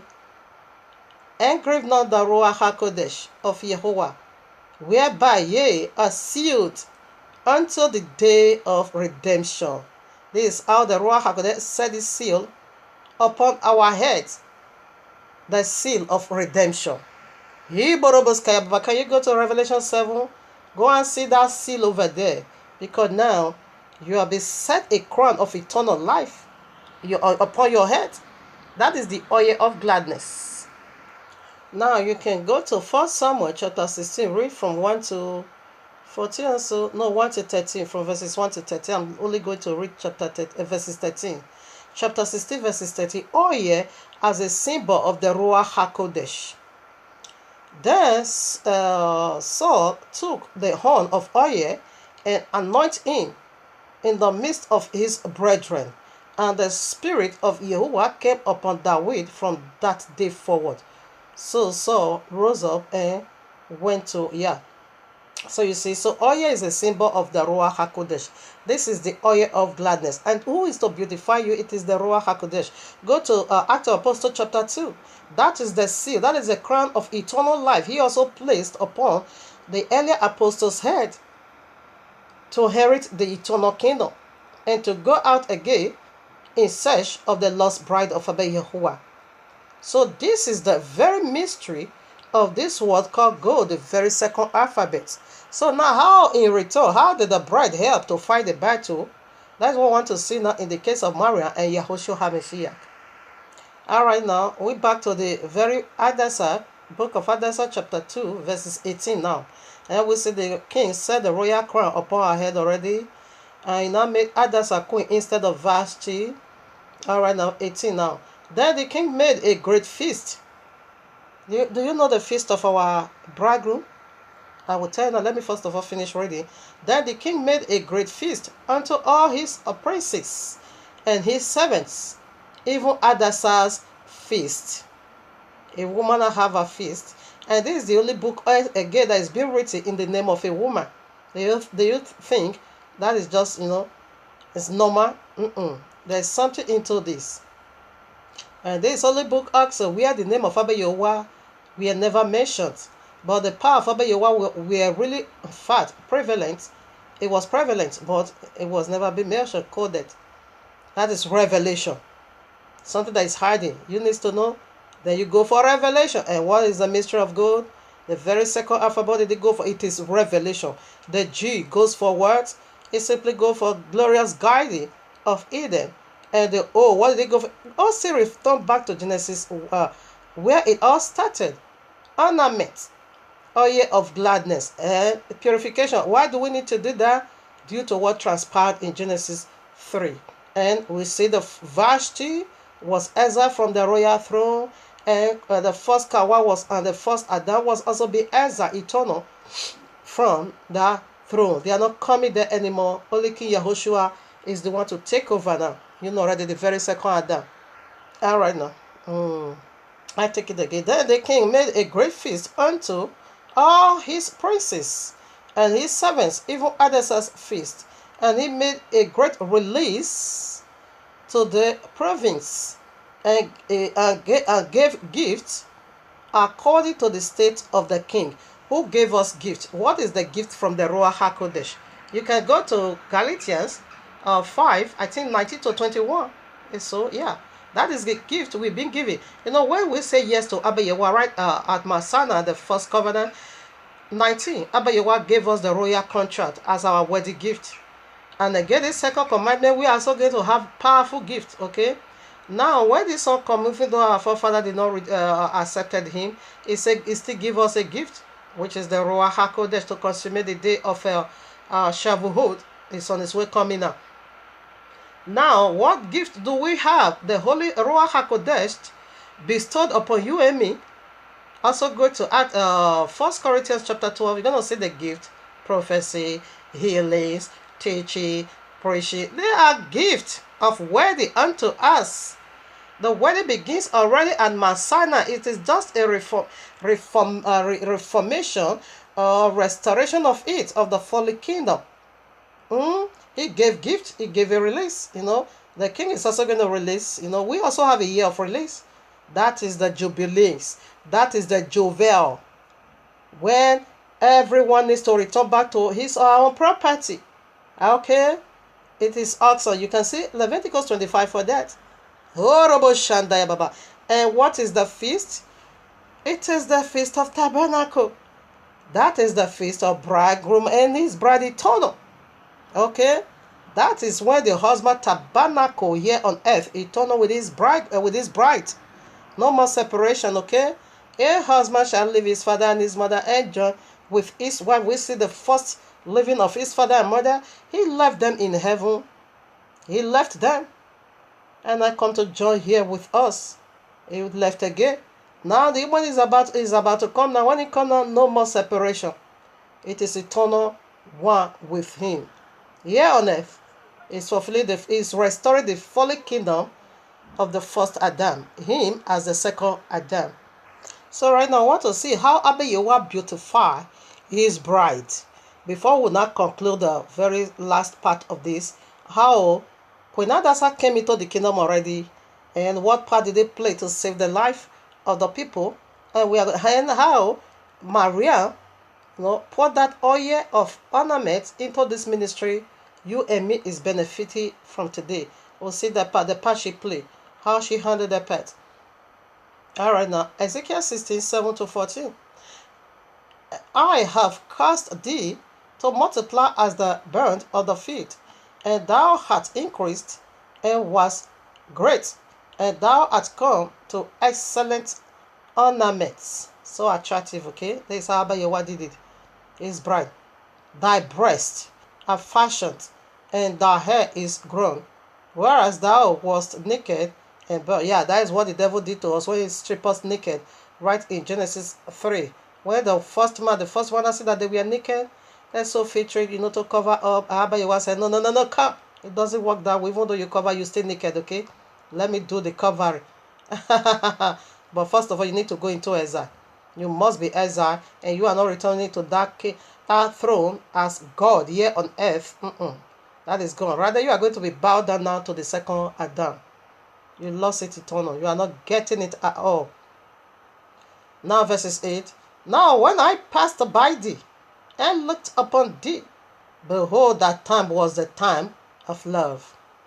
And I spread my skirt over thee. You can see, look to verses 9 for that. Where Ruth, I asked Boaz to, marry me. Please marry me. Spread your skirt over me. It means marriage.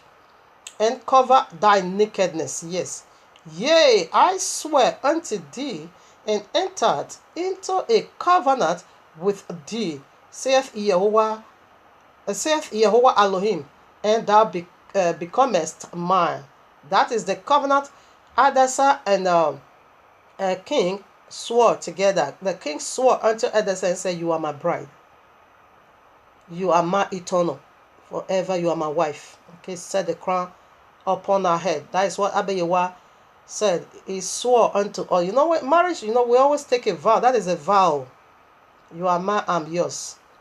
He said, I enter into that covenant of you are mine and I'm yours eternal with you. 9. Then washed I thee with water. We see how he did it. Cleansing. You must be a virgin. Yea, I thoroughly washed away thy blood. Blood is a sin from thee. And I anoint thee with oil. Do you see what we are talking about? This is how he decked his bride. This is the second alphabet of this word called gold. Ornament, oil of gladness. I clothed thee also with Baghdad work, yes, and shewed thee with we branded work and shewed thee with Baghdad skin. I decked thee about with fine linen, that is the royal garment, and I covered thee with a slink, yes. I decked thee also with ornaments. Do you get that? I decked. This is how Abba Yahuwah thunder strike Jesus and thunder strike Linda and thunder strike Amore, Margaret Amore in Yahuah's mighty name. Oh my Father, said, I decked thee also with ornaments, and I put bracelets upon thy hands, and a chain on thy neck, and I put a jewelry on thy forehead, and earrings in thy nose, in thy ear, and a beautiful crown upon thy head. Oh, Robo Shandaya. It is me, Abba Yahuwah, speaking to here. Yes, I am the woman over here. 13 now. Thus wast thou decked with gold and silver, and the raiment was of fine linen and slink and branded work. Thou didst eat fine flour and honey and oil. That is the oil of gladness, celebration. You know what? When he did it already, his feast now begins to eat food. You see? He said the feast was even be called the feast of Hadassah. A first time for a feast to be. That is the first feast of the woman, of the bride. He said the feast of Hadassah. Year after year, she's going to be celebrated. All right now. And thou, that is the oil of gladness, okay? I talk about in the very second letter of this word called gold, and honey and oil. And thou wast exceedingly beautiful. This is how he makes us beautiful. Bastard Jesus. Thunder strike Jesus. In Yahuah's mighty name, making women to be filthy, go to deeper life. All of them look like crocodile, look like crocodile. Very ugly women. That smell bad. They said we are going to see what perfume also is when we get to the points. Because, deeper they also forbidden to be using perfume. Where they twisted and what perfume is, we will let you know in the part 3 now. That's going to be the end of it. Or that will be done. That the second day, the third day of the week, or the midst of the week. The one you call that Tuesday or Wednesday. And thou didst prosper into a kingdom, and thy realm went forth among the Gentiles for thy beauty, for it was perfect through my cameless, which I had put upon thee, saith Yahuwah Elohim. Do you see how he beautified his wife? This is how a bride needs to look like. Why must a bride look so filthy? You need to be beautiful inside. You need to be beautiful outside. How about your wife is talking about the out beautiful, the outer beautiful. What are you usually go to do? He beautified you through the blood, godly blood inside of it, and he also did it on the outside. He put a crown. Don't put a crown on your spirit. He put a crown on your physical appearance. This is how the whole nation around you saw you as a beautiful woman. Say you become so exceedingly beautiful. Oh no.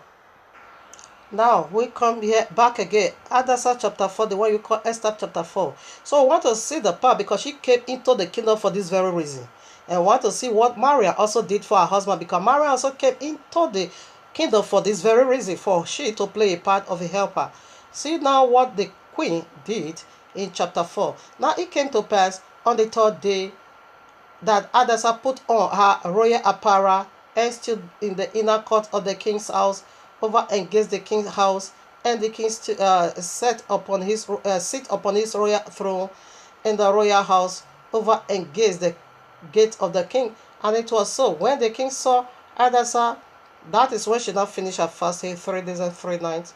All right now, and when the king now saw Hadassah standing, saw Queen Hadassah standing at the court, that she obtained favor. She always obtained favor because the seal of Yahuwah is already been set upon her, and the oil of gladness already been set upon her.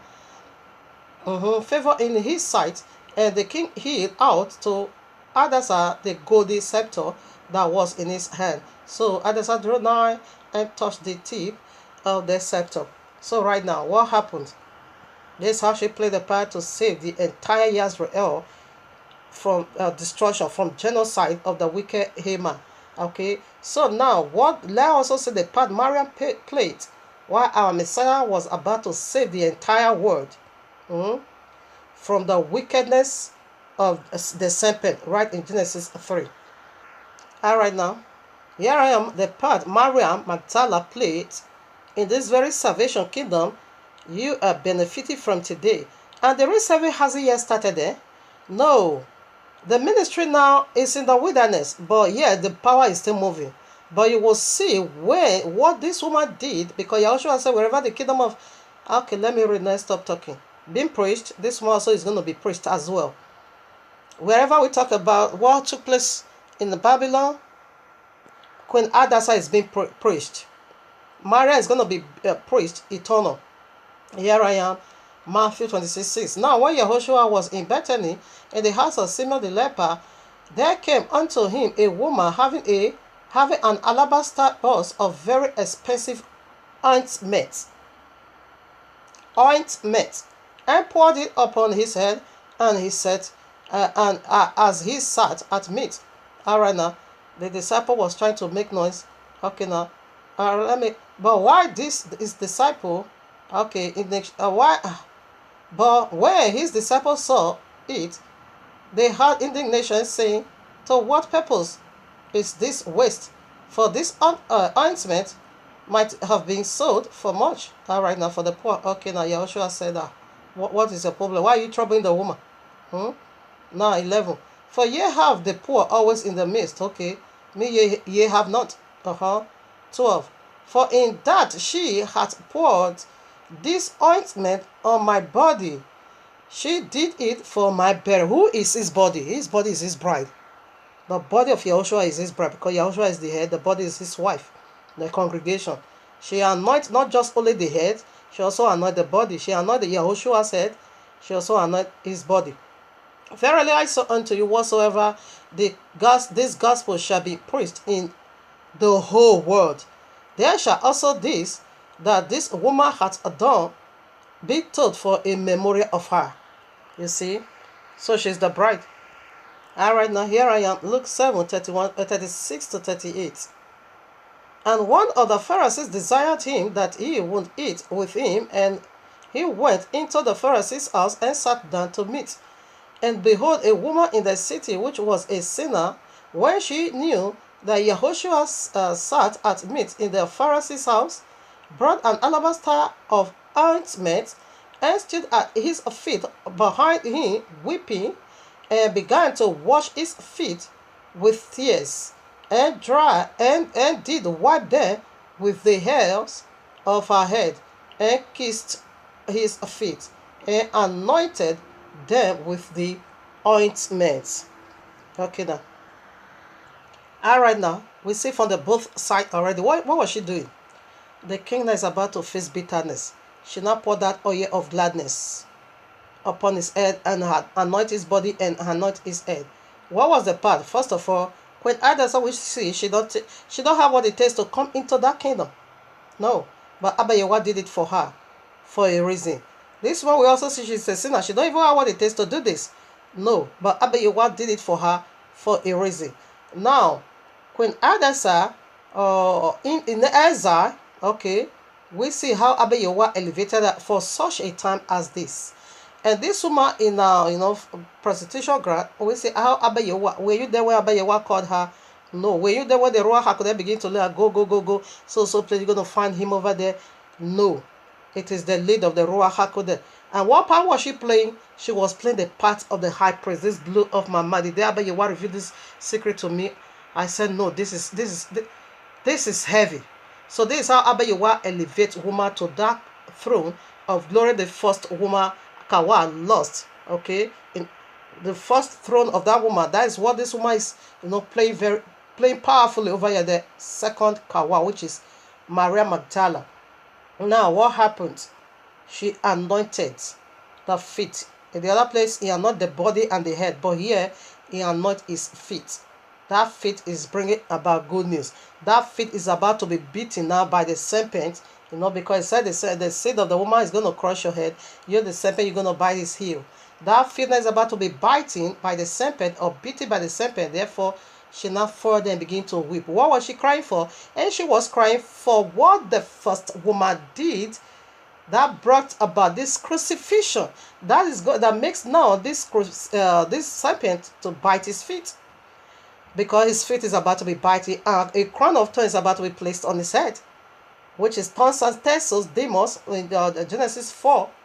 Okay, now we see that crown of thorns on his head. So before that crown of thorns pierced his head, she poured oil of gladness. Before serpent bite the feet, she poured the oil of gladness. Before they strip and beat and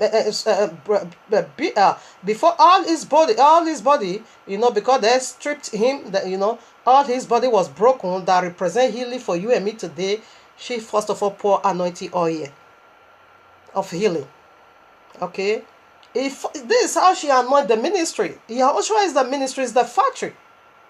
We all is gonna conjoin with. We are going to be working for him. He is the factory.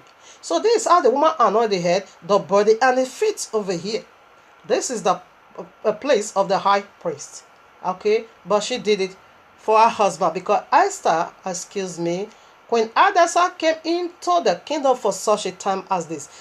Maria Magdala was being rescued from the land of prostitution for such a day as this. You are the one to anoint, because woman, you brought about the folly.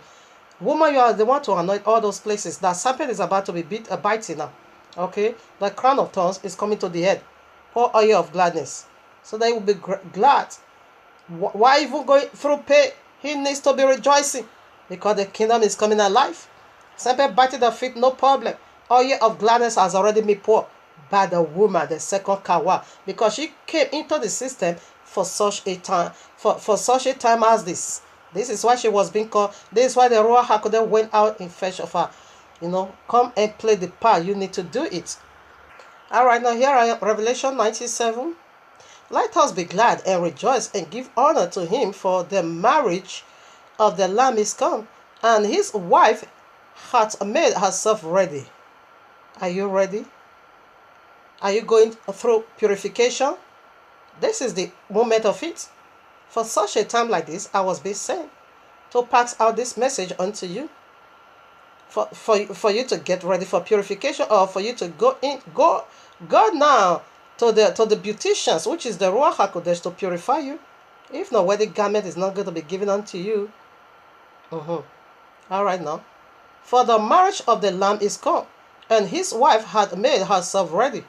And to her was granted that she should be arrayed in fine linen, clean and white, for the fine linen is the righteousness of the saints. And he saith unto me, Right, blessed are they which are called into the marriage supper of the Lamb. And he saith unto me, These are the true saints of Yahuwah. The marriage of Yahuwah here on earth, heaven and earth is going to shook that day. This is the preparation that is going on now. Are you a part of it?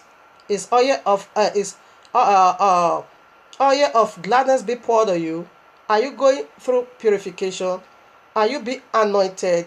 This is the time for purification. Getting ready to meet now with your king, your husband. Okay, so this is the very second, the mystery of this second alphabet called gold. Ointment. Abba Yahuwah makes his wife so attractive. He decked his wife with all kinds of precious things. Let me also read some part before we go to the third part. The way I'm saying it now, I think I'm going to end it at the third point, third letter, the very L. So now I'm going to treat D, the very last letter of this one called gold. I'm going to treat D now with the 4 points we have. I think that's what I'm going to do. Let me also take my time and refreshing up. Here I am, the very consummation of restoration of Eden's garden. It is Revelation 21 and 22. I read of verses 1. And I saw a new heaven and a new earth, for the first heaven and the first earth were passed away. And this is when the royal law will be done away with. And there was no more sea, no more demons, okay? And I, John, saw the holy city, New Jerusalem, coming down from Yahuwah out of heaven, prepared as a bride adorned for her husband. How is a bride be adorned? That is what we are looking into. The second alphabet go for the purification of a woman, of the bridegroom. Yeah, everyone, Yahushua is the husband. Every true believer is a bride of the bridegroom. 3. And I heard a great voice out of the heavens say, Behold, the tabernacle of Yahuwah is with men, and he will dwell with them, and they shall be his people, and Yahuwah himself shall be with them. All right now. So I want to show you now that Jerusalem is a location that said is the wife of Abba Yahuwah. It's also a location. No, I'm going to read this part. No, I reserve it. I'm going to read this part when it comes to the letter D. Okay, I think we are done with here. Yeah, I will read this when it comes to the okay. I quickly want to read just verses 19. Then I proceed now to the third alphabet. Revelation 21:19. And the foundations of the wall of the city were garnished. Did you get that? We are garnished with all manner of precious stones. Per spoon. And the letter D, we come right back here. Then I would let you know what that is. This is Axon. Devil baptized Linda. And devil baptized Margareta Murray. All of it that is kicking against God and called good evil. Devil is going to baptize you with the hottest hot water ever knew. In Yahuah's mighty name. They said God is cursed. This wicked Margareta Murray said, when she not died, Jesus took her to heaven, Jesus took her to hell. That she not saw a woman, a lot of women. He said hell is full of women. He said in heaven there is no women. He said Where where you are going to find women is only in hell. He said, therefore, now ask Jesus, where is women? Why hell? Why women is not in heaven, but you take me now down to earth? Everywhere is full of women. He said, yes, because women is dressing to seduce men. Women is using gold. Women is putting they call God abominable. They call God strange gods. Follow up with part 3. We're going to unveil what that is. These people, they are really demonized. Therefore, Jesus now said, you see all this set of group of women, they were using jewelries, golds. They can't do without jewelries. They can't do without gold. That was why he cast them into that place. He said, but she now asked the Jesus, why should they cast people here because of using gold? Did you not tell the children of I'm going to say it the way she said. Did you not tell the children of Israel to go and take gold, silver, jewelry from their neighbor? You are the one that told them that. I know that in the Bible. It says she not quoted the scripture for this Jesus. And this Jesus not laugh. You can go up, just type in Margaret Amuri testimony. You're gonna hear all this nonsense. Because I'm not able to say every rubbish she said in that, and she blocked it. The kind of course I will have laid upon that one. She blocked comments. She blocked this lie because she knew she is lying. If you know you're not lying, leave your video open. Leave it open and let people, comment and let people say their heart. That woman would have been gotten a lot of rebuke from people because she told the wife, just as Linda, the same with her. Therefore, he said Jesus now when she now quoted that place Exodus, and we're gonna look dig into that in part 3, either third day of the week or midst of the week. The part 3 will be uploaded by Yahuah's grace. Now, he said when she now quoted those scriptures, Jesus now laughed. Jesus now said, it's very good. It's good you also quote scripture for me. Jesus now, this is what she was saying now says. Jesus now laughed that way. It's good you also quote scripture for me. Do you know the day I caused gold? The day they made it into a golden calf. That is the day I caused gold. I caused gold. Anyone that is going to use gold, anyone that is going to be using it to, he said that was the day he placed a curse on it. He said because the day they make that golden calf, all of them were crying in heaven. All of them wept and wept. And with that hunger, he now cursed gold and said, God, you are evil. God, you are destruction. He said that was the curse he placed upon gold. Anyone that used gold can never enter his kingdom. Oh, my Father. In that same Exodus, these people, they are really demonized. In that same Exodus, where they made they made the golden calf in the Exodus 33. That is where the very day Jesus said he caused gold. But go a little further, just one chapter interval. When you now come to Exodus 35, this same Jesus now requested for gold. No, that shouldn't be Jesus. Because Jesus caused gold. Gold was caused in Exodus 33. But in Exodus 35, all our forefathers, in fact, they were having more than enough gold to build. Because every vessel in the temple of Abba Yahuwah, it is pure gold. So, as Abba Yahuwah said, we are going to see this in point. Let me put it as a highlight for you to know that these people, they are demonized. So when you now get to, when you now go to, I read Exodus 33, I read 35. 35, everyone have brought gold. Gold, so uncountable that Moshe has to stop and say, enough. The one we have, we won't even finish it for the building. So it now restrict people to stop bringing gold because they have so much more than enough.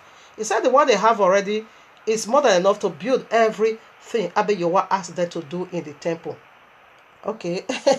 Jesus calls gold 33, but 35, gold was still being requested. You see how stupid they are? She blocked comment. If not, she will have received eternal cost first from me. So we see how Abba Yahuwah garnished the new Jerusalem as a bride for the bridegroom. Alright, now we proceed now to the third alphabet. I'm going to end over here today. Then later this is going to join the other points that I have. Alright, now we bless Abba Yahuwah. I am be purified as gold.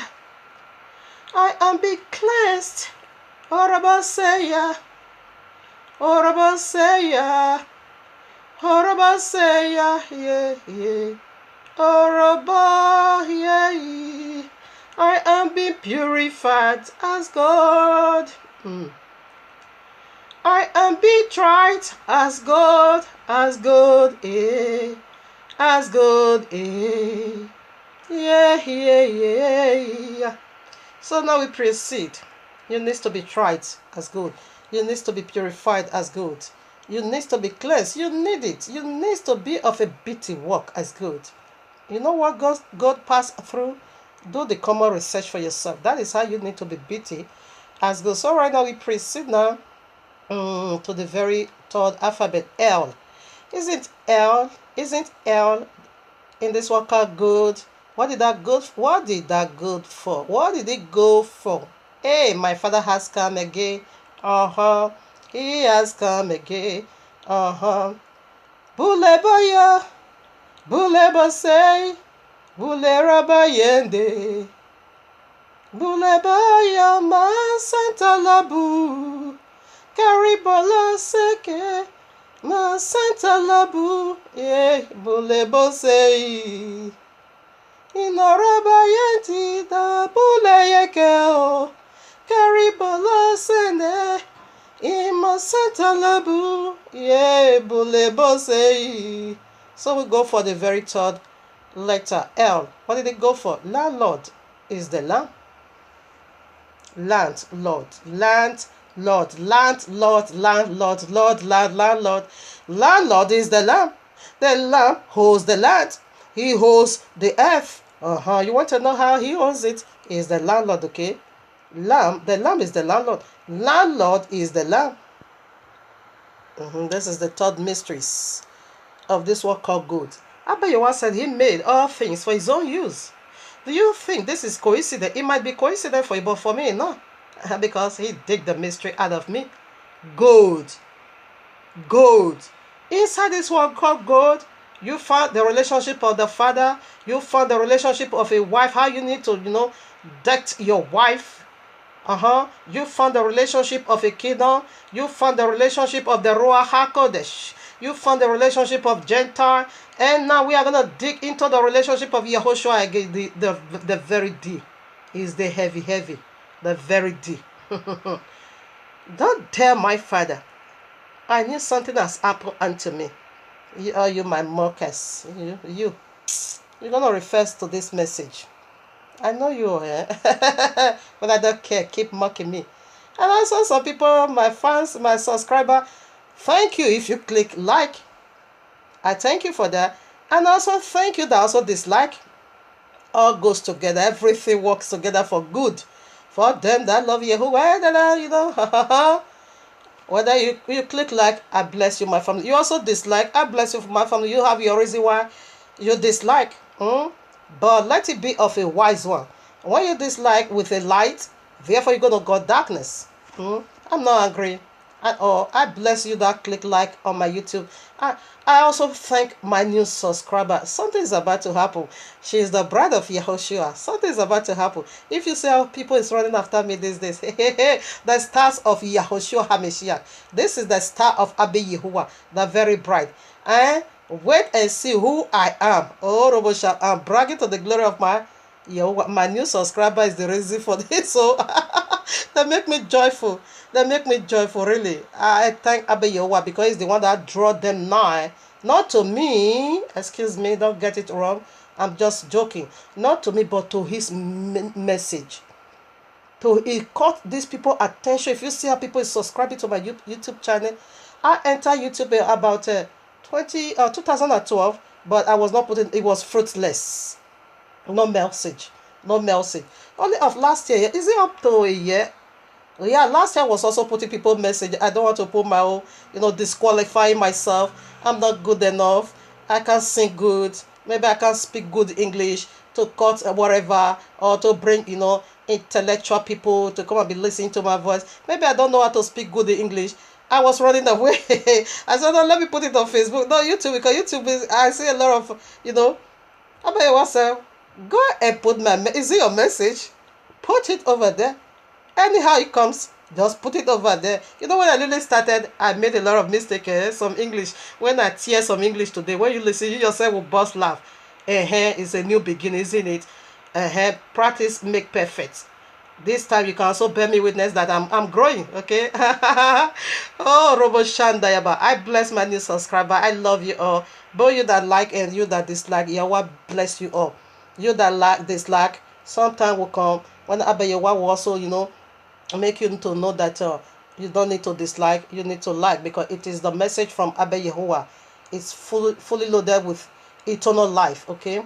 So right now, we proceed now to the very third alphabet that I'm going to end it over here today.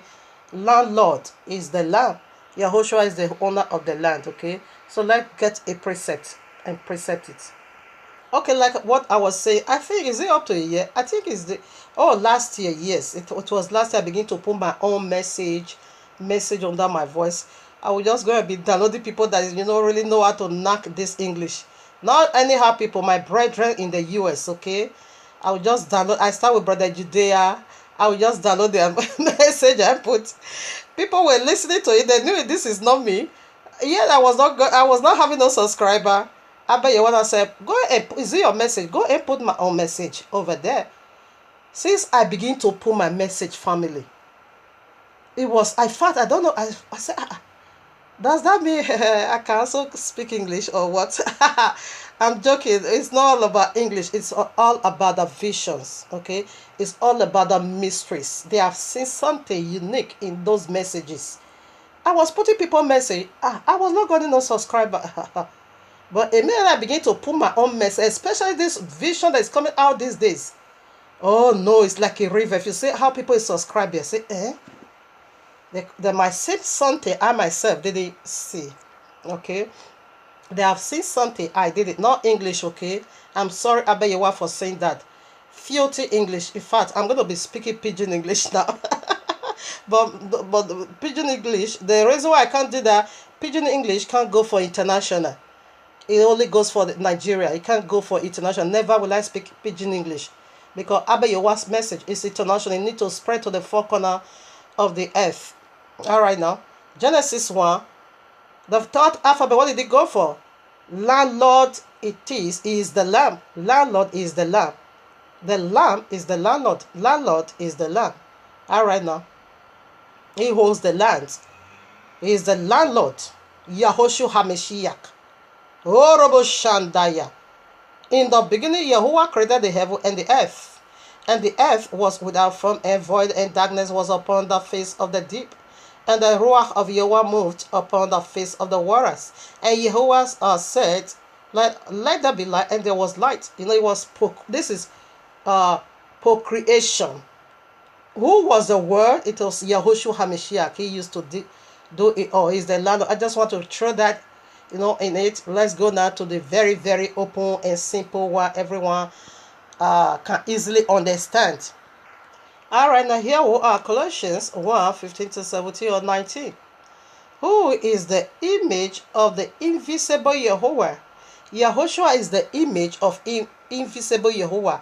He said, I and my Father, we are one. That is, if you see me, you see my Father. Do you want to know how the Father looks like?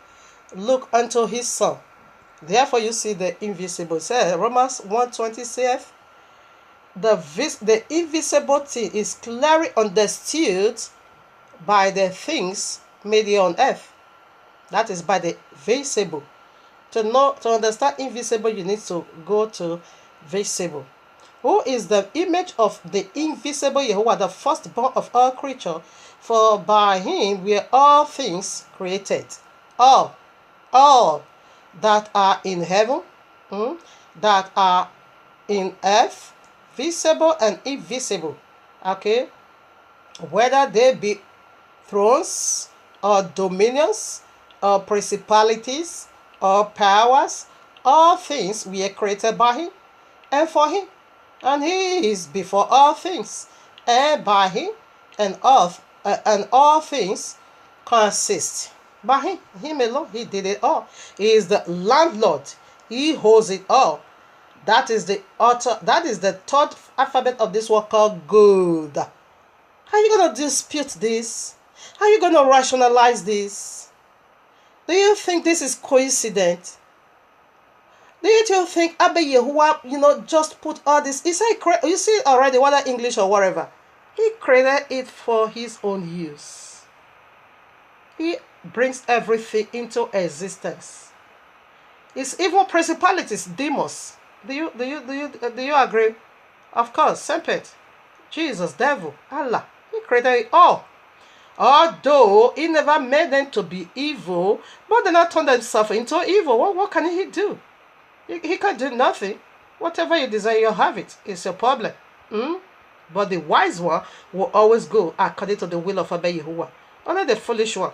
I want to have my rest on Sunday. You need rest on Sunday?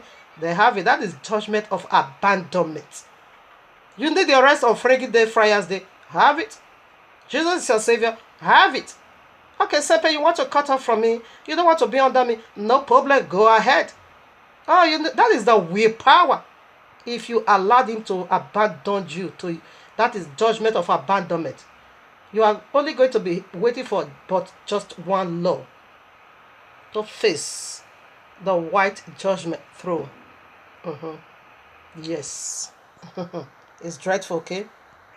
We are here also. John chapter 1. In the beginning was the Word, and the Word was with Yahuwah, and the Word was Yahuwah.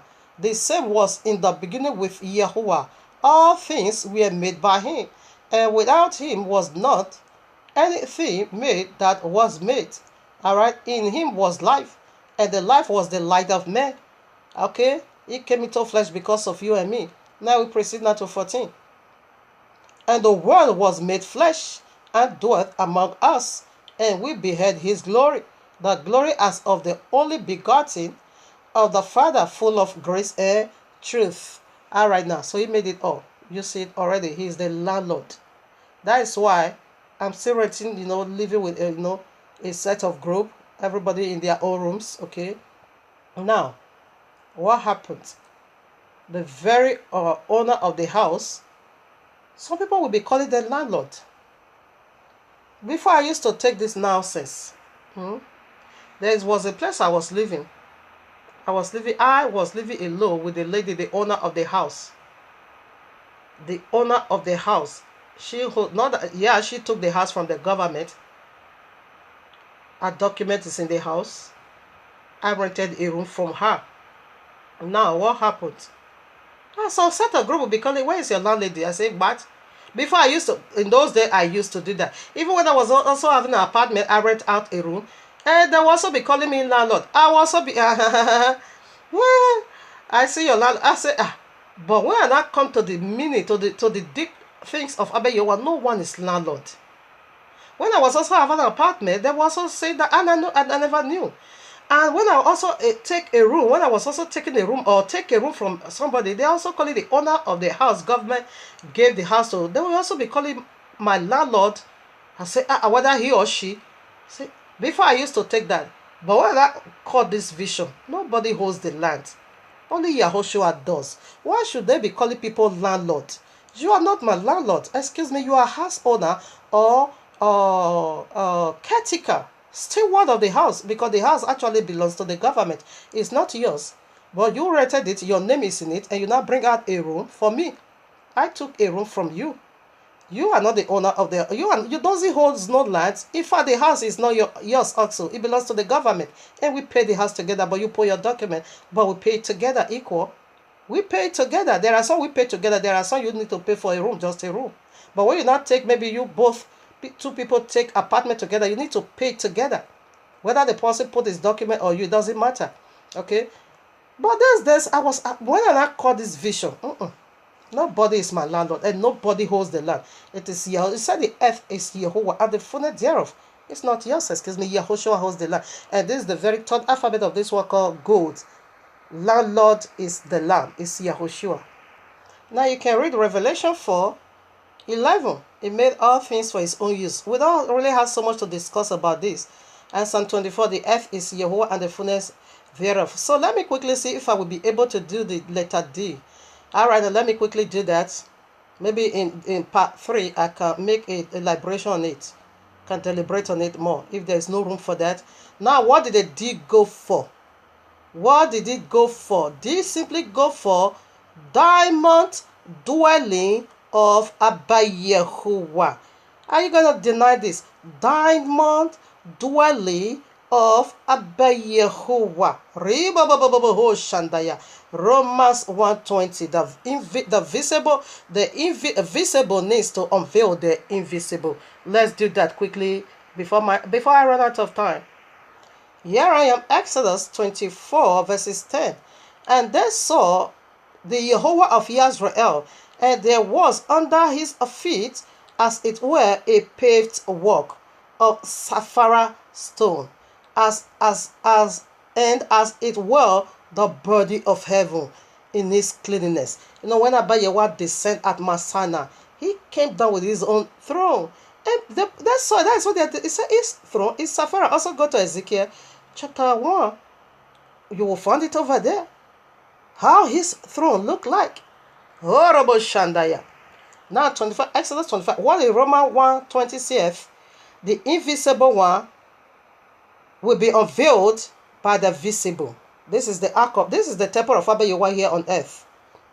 All right now. 25. And Yahuwah spake unto Moshe, saying, speak unto the children of Israel, that they bring me an offering of every man that giveth it willingly with his heart. Ye shall take my offering. And this is the offering which ye shall take of them: gold, silver, and bronze. Okay. Let's say gold is a curse. Leather is a curse, eh? Now, let's see 11 now. And thou shalt overlay it. Is talking about how the altar of Abba Yahuwah needs to be built. Maybe in a point I will deliberate more on it. And thou shalt overlay it with pure gold, within and without shalt thou overlay it, and thou shalt make upon it a crown of gold. All right now. And thou shalt cast 4 rings of gold for it, and put them in the 4 corners thereof, and 2 rings. Okay, I just want to prove the gold parts. Okay. And thou shalt make staves of shittim wood, and overlay them with gold. All right now. 17. And thou shalt make a mercy seat of pure gold, 2 cubits high. Okay, yeah, that is the size and the length and all. And proving the gold point part. 18. And thou shalt make 2 cherubims of gold of beaten work. You know, this cherubim is referring to him. Here is it. Yeah, this is the cherubim. This is the seat of Abba Yahuwah.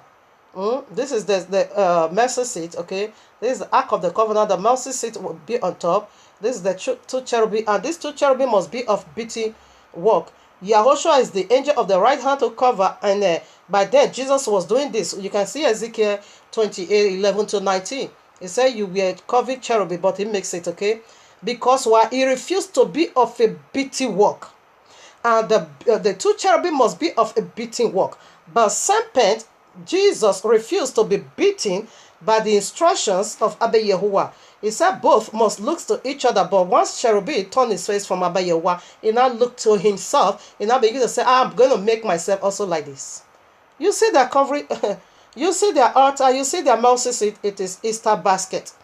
Go and read Zechariah chapter 5.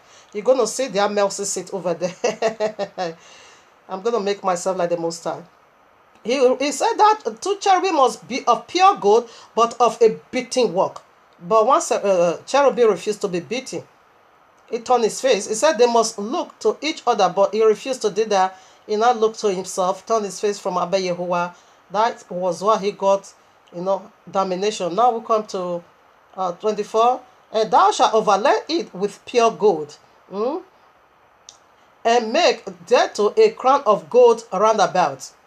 And thou, 25, and thou shalt make unto it a border of, thou shalt make unto it a border of an hand breadth around about, and thou shalt make a golden crown to the border thereof round about. 26 now. And thou shalt make for it 4 rings of gold, and put the rings in the four corners that are on the 4 feet thereof. I'm just proving the part of gold. Everything in the sanctuary is gold. 28 now. And thou shalt make the staves of shittim wood and overlay them with gold, that the table may be above with them. And thou shalt make the dishes thereof, and spoon thereof, and the cover thereof, and the bowl thereof, to cover with all of pure gold. Okay, now we proceed to 31. And thou shalt make a candlestick of pure gold, of a beaten work. Pure gold. Okay, let me see if I still have other place I marked down. Okay, 36 now. Their names and their branches shall be of the same. All shall be one beaten work of pure gold. 38. And the tongues thereof and the snuff dishes thereof shall be of pure gold. And of a talent of pure gold shall make it with all these vessels. All the vessels are pure gold. This is menorah, pure gold, golden menorah, golden altar, golden ark of the covenant, and golden showbread. Every vessel is pure gold. How dare you say that gold is evil? All right now, Psalm 99 verses 1. Yahuwah reigneth, let the people tremble. He sitteth between the cherubims. Let the earth be moved. Yahuwah is up there. He have something. He said you have to do it according to the pardon shown you at Mount Sinai. The pardon was the one in the heavenlies. That is what we also have here on earth. Let's see what is it. Let's see the temple of Abba Yahuwah in heaven. Revelation 11:19. I read, and the temple of Yahuwah was opened in heaven, and there was seen in his temple the ark of his covenant. Did you see that? And there was lightnings and voice and thunder. Did you see that? Abba Yahuwah's seat, where his throne was being opened, this was being seen. The ark of his covenant, of the testimony. All right, now, here I am, Revelation 1:12. And I turned to see the voice that spake with me, and being turned, I saw seven candlesticks,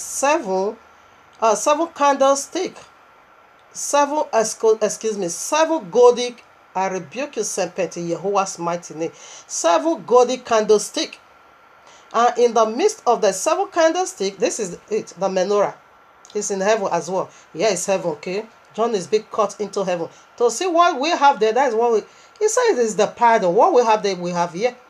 The visible needs to speak to you concerning the invisible. And in the midst of the 7 candlesticks, one like unto the Son of Man, that is Yahushua, clothed with a garment down to the foot, and get about the path with a golden shire, girdle, whatever. You see, gold is the shire he used to. Oh no! All right, now put some more. Now, what are we doing here? What is the very last alphabet?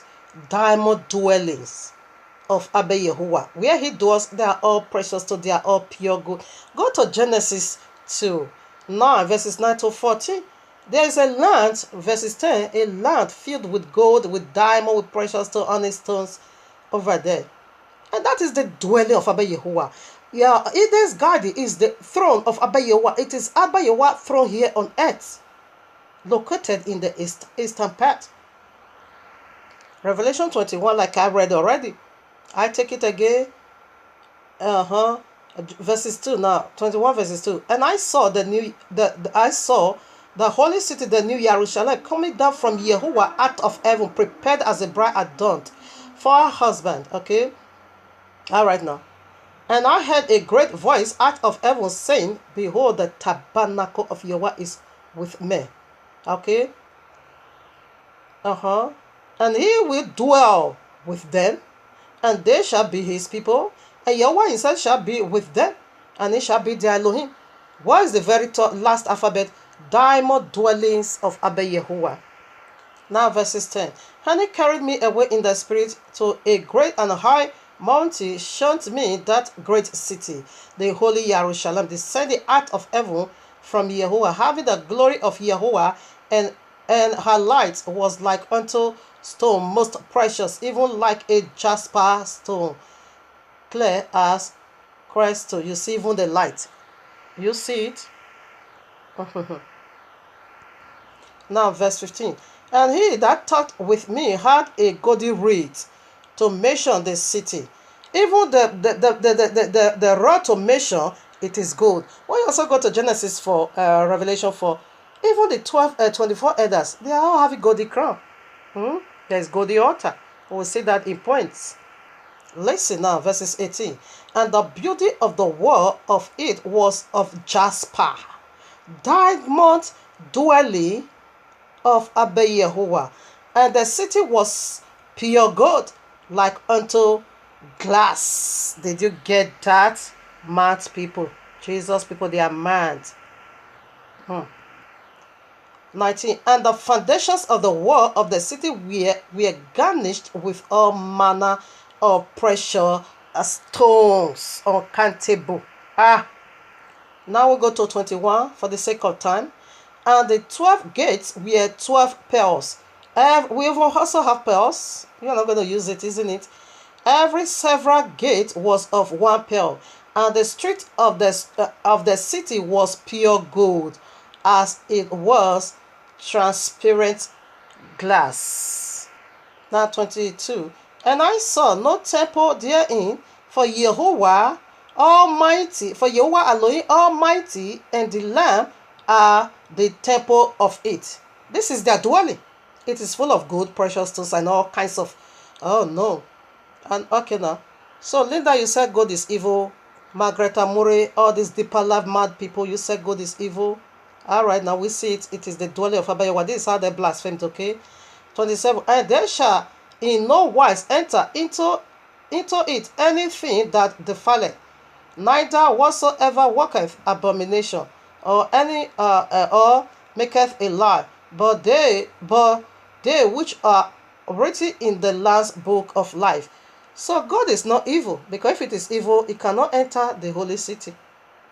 Okay, jewelry, they are not evil. We see pearls, we see diamond, we see all kinds of precious stones. They are not evil. That is what Abba Yahuwah used to decorate his dwelling. Revelation 13:6. And he opened, he's talking about the dragon, which are all these mad Jesus, the dragon and the beast, all these mad Jesus and all these their ghost fire and this Allah.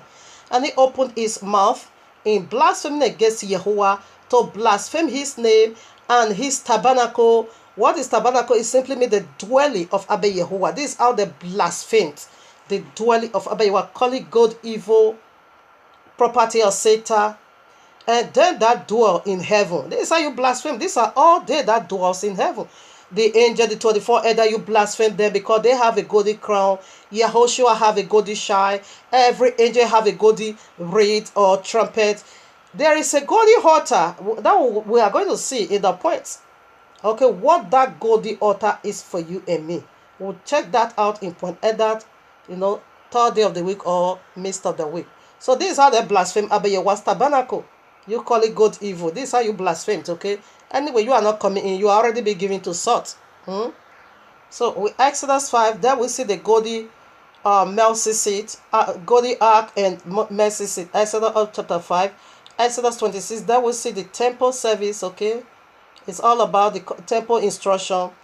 Exodus 27, it is the brass altar, brass and silver altar, okay, where the worship take place. Okay, the Exodus 28, there you find the princely garment and the princely garment and every other activities. Okay, now princely garment, yes, and the 12 stones, the 14 diamond. Now all the chains are pure gold, and all the 14 tribes, there is 2 stones upon the 2 shoulders. When you go to Numbers chapter 1, then you're going to find out chapter 1 and chapter 2, all the tribes are 40 in total. The Yasuf got now extended 2 extended tribe. From here we got on 2 extended tribe, Manasseh and Ephraim, okay? So all the breastplates are all diamond, and the chains all over are pure gold. There you will see that one in 28. Okay, Exodus 28. Where is the other part? My time is running out. Yeah, 28. And then, okay. So Exodus 29 simply means the consecration and the drink offering, sacrifices, animal sacrifice, drink offering, meat offering, and yes, pigs offering. You got that one. You are going to have that one in Exodus 29 all through. Now Exodus 30, what was there? So Exodus 30, it is the altar of incense. Here. So this is what I want to dig into. The mystery is fully loaded. In part 3, the altar of it is a golden altar where they burn incense night, morning and evening. We'll see that at points. I put that one in points. So now 31, Exodus 31, there Abba Yahuwah gave the spirit to design gold, to make gold of a beating work, to make this cherubim, to make this menorah, to make the altar, to make the shewbread, to make every vessels. Then he now gave the gift to the tribe of Yahudah. Okay, that is Exodus 31. And from there, that same Exodus 31, he now gave his royal rest. That is Shabbat. Keep it holy. That is what you're going to get it from Exodus 31. From 32, 33, the madness took place, when they now begin to worship the golden calf, because Abba Yahuwah dwelling it is of diamond and gold. Semper, before Moshe could return to build all these things, Semper took over already. Semper told them already, because Abba Yahuwah gave them that gift of gold. In case we want to build, they will have materials in our hand to build the tabernacle of Abba Yahuwah here on earth. Before he could do that, Semper now double cross and not told them to make him a golden calf. That is why you also have a golden calf. Now he said the God is evil, but you ask them to make you a golden calf. Do you see how twisted this deity is? Do you see how twisted Jesus is? Do you see how twisted Allah is? They are not worthy to build your salvation on. So right now we are going to see, let me see if I still have other point before I round up. So when you go to Exodus 35, that is where all of them, like I said, now bring now for the temple work the gift of gold Abba Yahuwah asks for. Okay, that is where he now bring it unto them. Okay, now.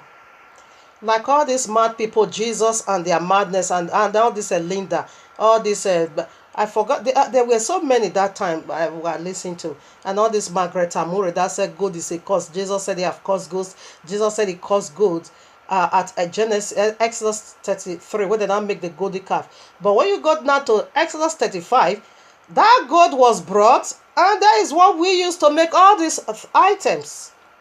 So if it is cursed, why should he take it again? That is the sense these people don't have. Now here, this is how they blaspheme the tabernacle of Abba Yahuwah, okay?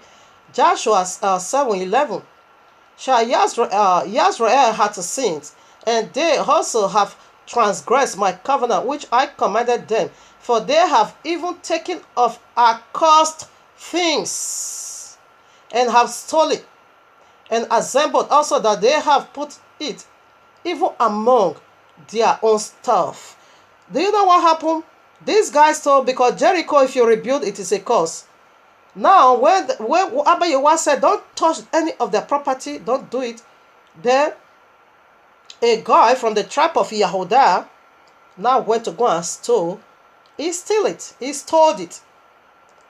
He died for it. And because he did that wickedness, Abba Yahuwah refused to go out before the camp. That is why Joshua, read all Joshua chapter 7. You're going to find it there.